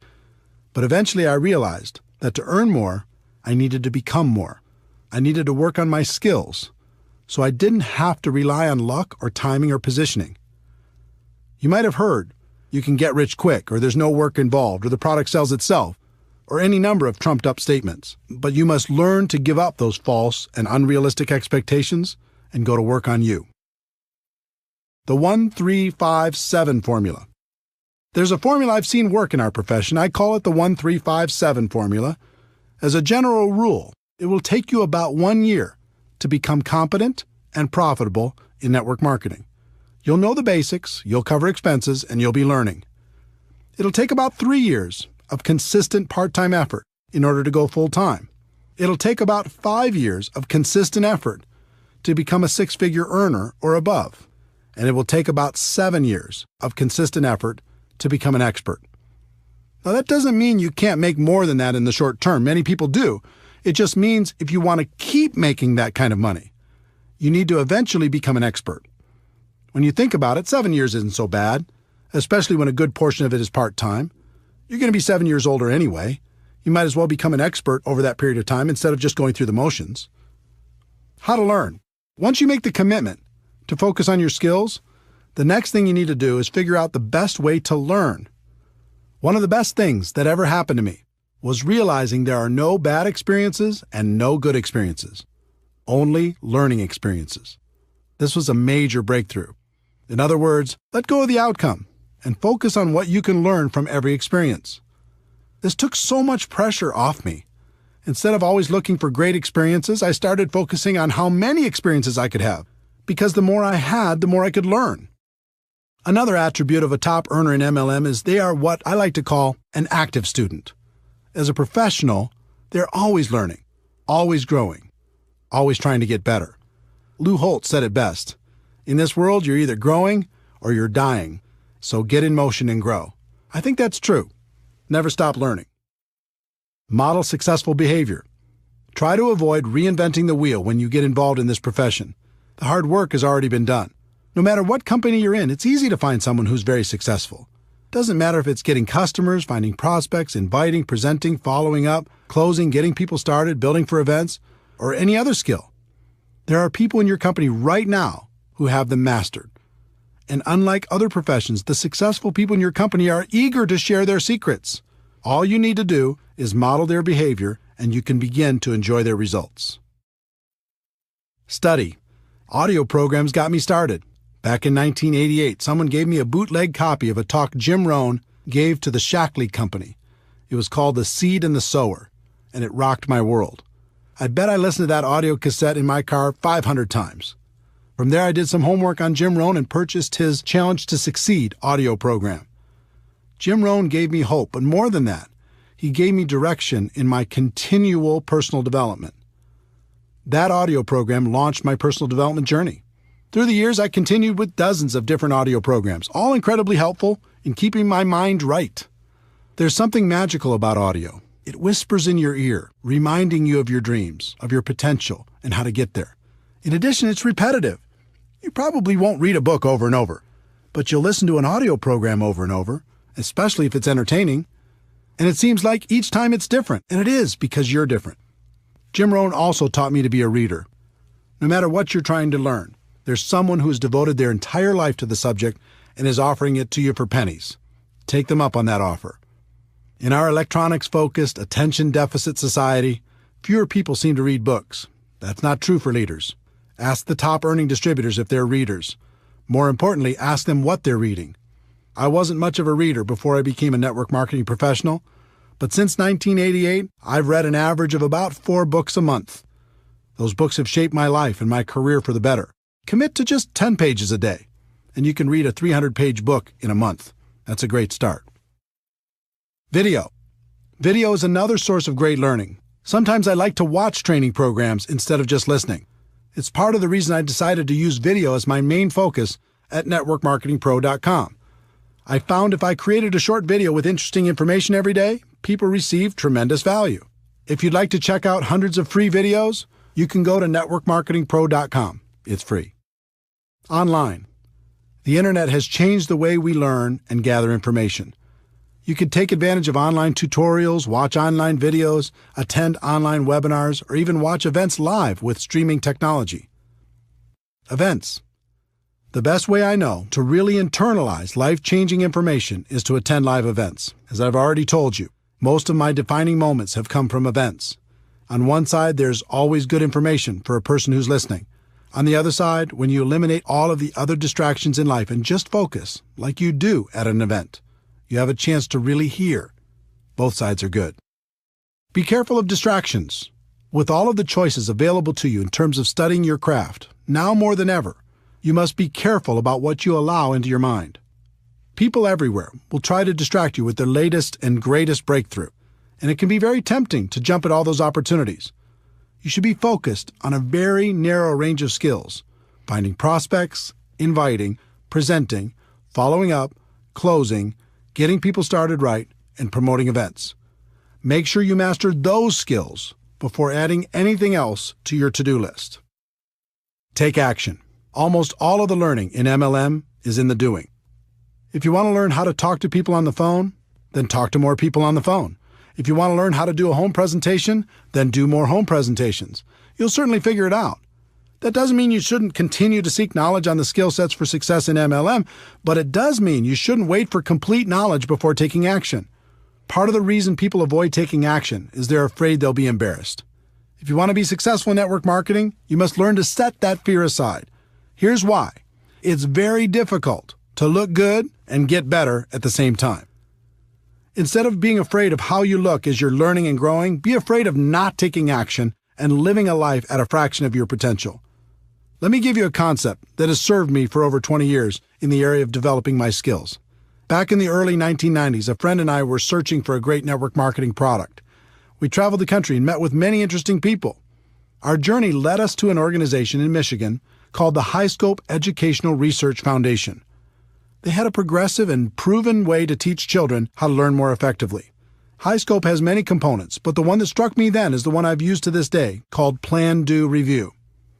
Here's how the company explains the process. In the Plan, Do, Review process, children make plans, carry them out, and reflect on what they have done.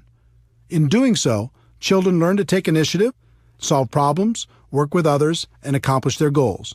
Their play becomes more purposeful and focused.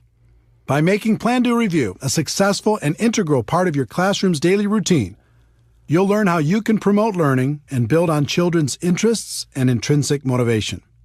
When I heard what they were saying on how to use it as a teaching tool for children, the only thing that was rolling around in my mind was how I could use it for myself and the people in my organization. While things didn't work out for turning the High Scope product into a network marketing product, I'll be forever grateful to their organization for helping me and hundreds of thousands of people all over the world to use this concept to build a better business. Here's how I've used and taught the concept for over 20 years now. Choose a skill you want to develop. 1. Make a plan. 2. Do your plan. 3.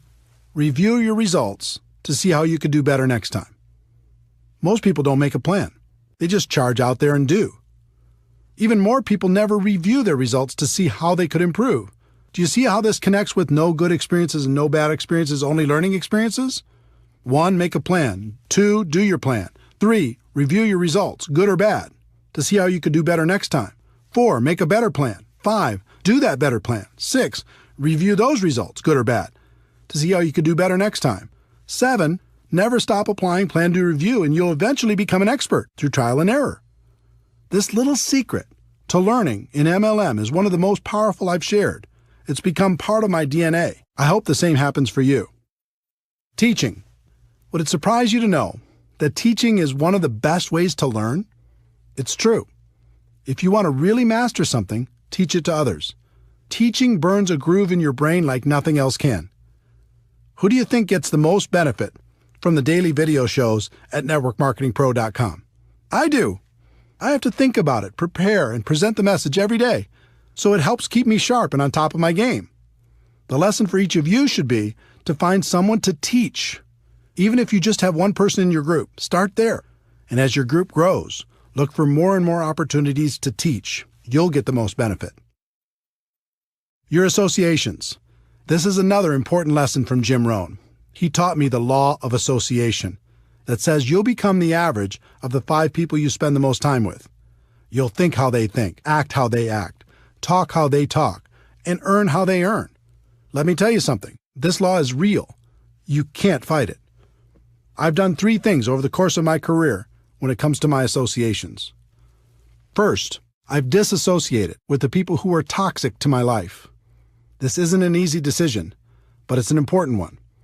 Some people will keep you down permanently. Second, I've limited my associations with negative people or people who weren't helping me grow in the direction of my dreams. I just learned to spend less time with those people and more time on positive influences. And third, I've worked to expand my associations with people who can help me become a better person and a better professional. If you're trying to learn to become an expert in the network marketing profession, doesn't it make sense to find a way to spend more time with the people who have the skills you're looking for? If this is a little too stressful to think about when you're looking at the 5 people you're spending time with right now, here's a little tip. About every 6 months, one of the people in your 5 will change. They'll move, get a new job, start a relationship, end a relationship. Something will happen.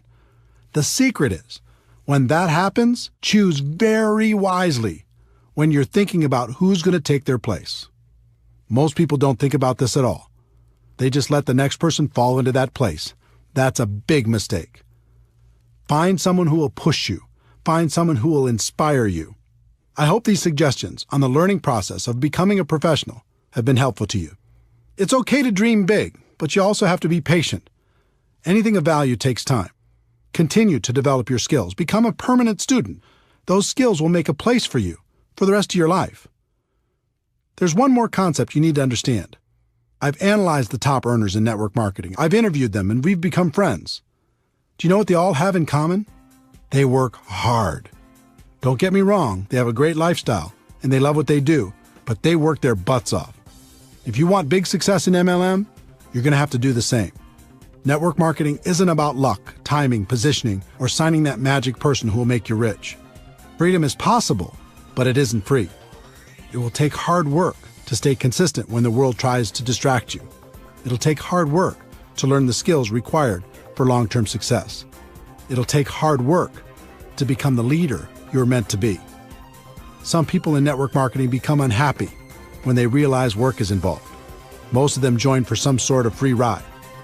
When they experience growing pains, they run for the hills. Be different. It might take hard work, but it's good work. And it's the best way I know for the average person to enjoy true freedom.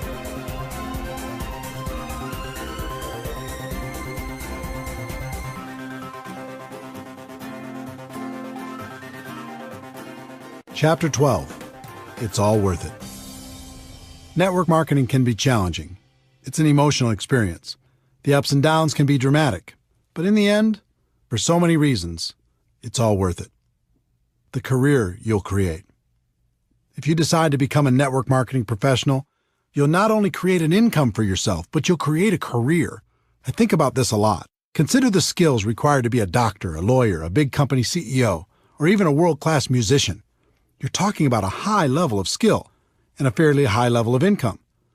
Now consider the skills necessary to become a network marketing professional. They're tiny in comparison, and yet many network marketing professionals enjoy a higher level of income and most certainly a higher degree of freedom. If you look at any career, there's a barrier of entry, how hard it is to get in, and a long-term benefit, what you get if you do get in. For example, a doctor might have 12 years of school plus an internship. That takes intelligence some of us don't have, money some of us don't have, or even possibly contacts some of us don't have. At the end, they get to enjoy a long-term benefit, although many of them would say the benefit wasn't worth the investment. There's always a ratio between the barrier of entry, and the long-term benefit. There's no question in my mind that of all the professions in the world, the profession of network marketing has the best ratio when you compare the low barrier of entry with the high long-term return. One of the best decisions in my life was making a career out of network marketing instead of just messing around.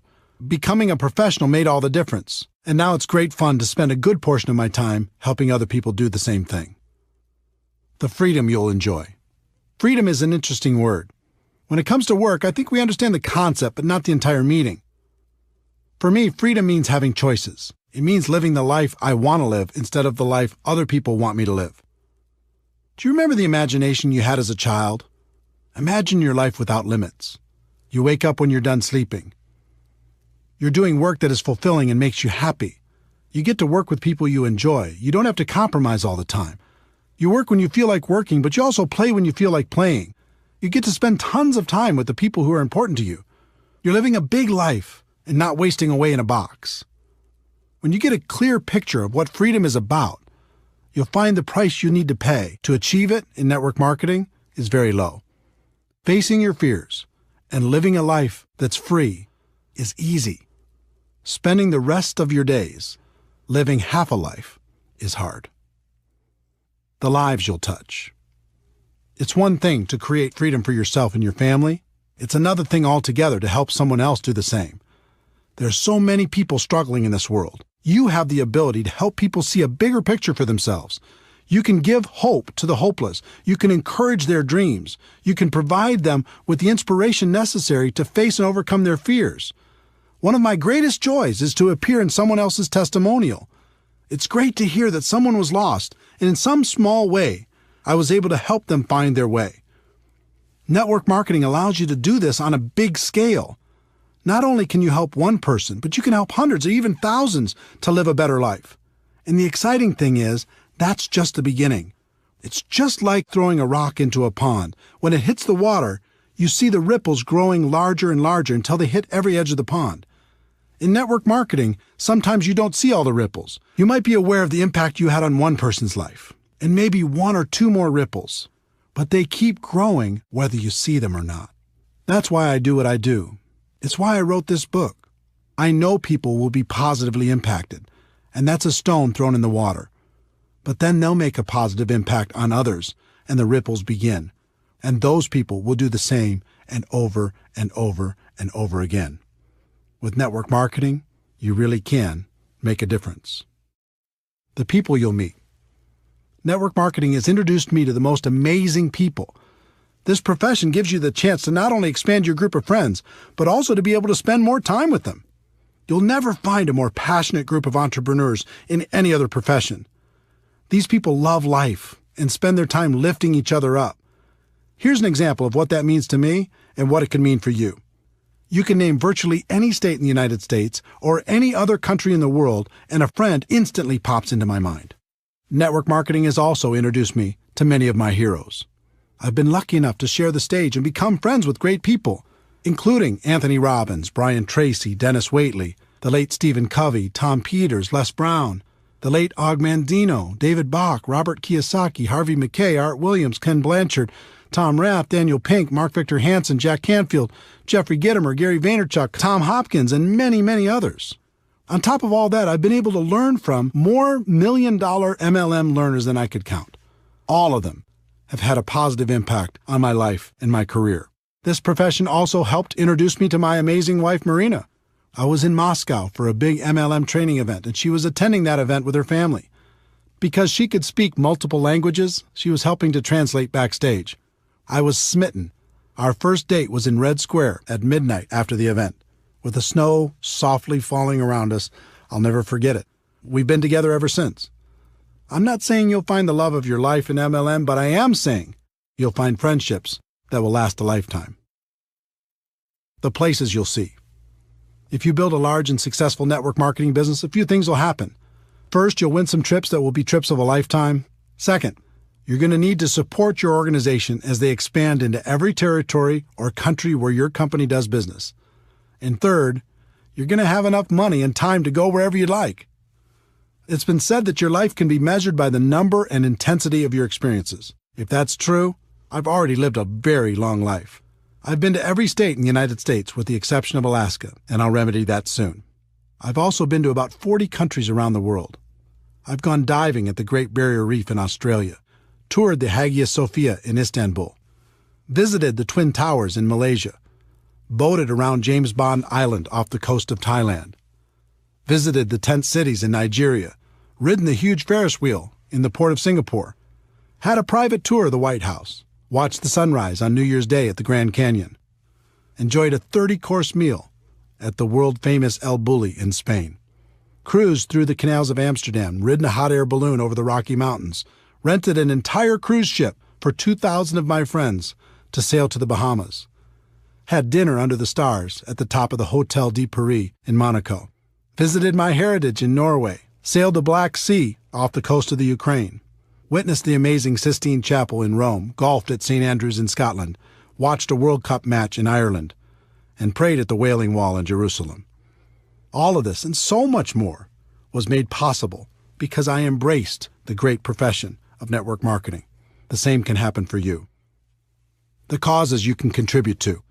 There are lots of worthy causes. You might want to give to your parents or someone else in your family, or to an organization that means something to you. In 2011, I asked Harvey Mackay, best-selling author, as well as a wildly successful businessman and community activist, for his secret to success. He told me his story.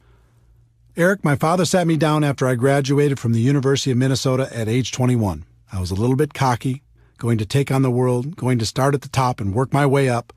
And he said, Harvey, 25%, 1/4 of your life, starting now, is going to be devoted to volunteerism. Now, I didn't know what that meant, other than I started volunteering for everything. Heart, Cancer, United Way, Boy Scouts, March of Dimes, Salvation Army, everything. Let me tell you what that experience has done for me my entire life. Being on all those boards and being involved in all those charities, I became a better communicator. I became a better leader. I became a better salesperson. Because all I was doing was raising money for the more than 20 boards that I've been on. I became a better sales manager. And can you imagine how many new people I met by just being a volunteer? My network grew tremendously. But the biggest thing that happened was my sense of being a citizen of the world. To know that you've helped another human being and to be able to see the results, it's an unbelievable feeling. I'm so thankful to my father because his advice changed my life. This interview changed my life because it impacted my thinking on contribution. I'd always thought that there was really only one way to help a worthy cause, and that was with your money. But after my conversation with Harvey, I realized that there was 3 ways to help. The first is with your money. Of course, you can write a check, and that's wonderful. Network marketing can allow you to write bigger checks than you could ever imagine before. The second is with your time. Like Harvey said, you can dedicate a portion of your life to causes that are important to you. He chose 25%. You could choose whatever you'd like, but I'd encourage you to choose. And by time, I don't mean just volunteering a few hours here and there at the shelter or something. I mean, give your time to creative thinking, raising awareness, and raising money. And the third is probably most important, and that is with your influence. Take the time you're going to spend on your cause and put all of your influence behind it. Inspire your organization to do something great with you. Encourage your company to get involved. Leverage your network to do great things. You are powerful, and more so because of your involvement in network marketing. Use that influence for good. It'll change your life for the better. The person you'll become in the process. Network marketing changed my life for the better because it forced me to become a better person. As a profession, we move products and services to the customers who want them, but our real purpose is much deeper. At its core, this profession is an incubator for personal growth. You'll learn how to face your fears. You'll learn how to solve problems. You'll learn how to feed your mind with positives and protect your mind from negatives. You'll learn how to grow stronger. You'll learn how to lead. When I first started out in this profession, I did almost everything out of fear. I was afraid I wouldn't succeed. I was afraid I was going to run out of prospects. I was afraid I was going to miss out on the opportunity. But over time, that fear went away. I decided to focus on myself and my skills instead of all the things I couldn't control, and then everything became clear. I learned the true secret of network marketing. The greatest benefit isn't getting what you want. The greatest benefit is what you'll need to become in order to get what you want. I learned what was always there and what has been passed down for ages. The journey is everything. Thank you for taking this journey with me. Let me conclude by sharing what I say at the end of every Network Marketing Pro video. Ladies and gentlemen, my wish for you is that you decide to become a network marketing professional, that you decide to go pro, because it is a stone cold fact that we have a better way. Now let's go tell the world.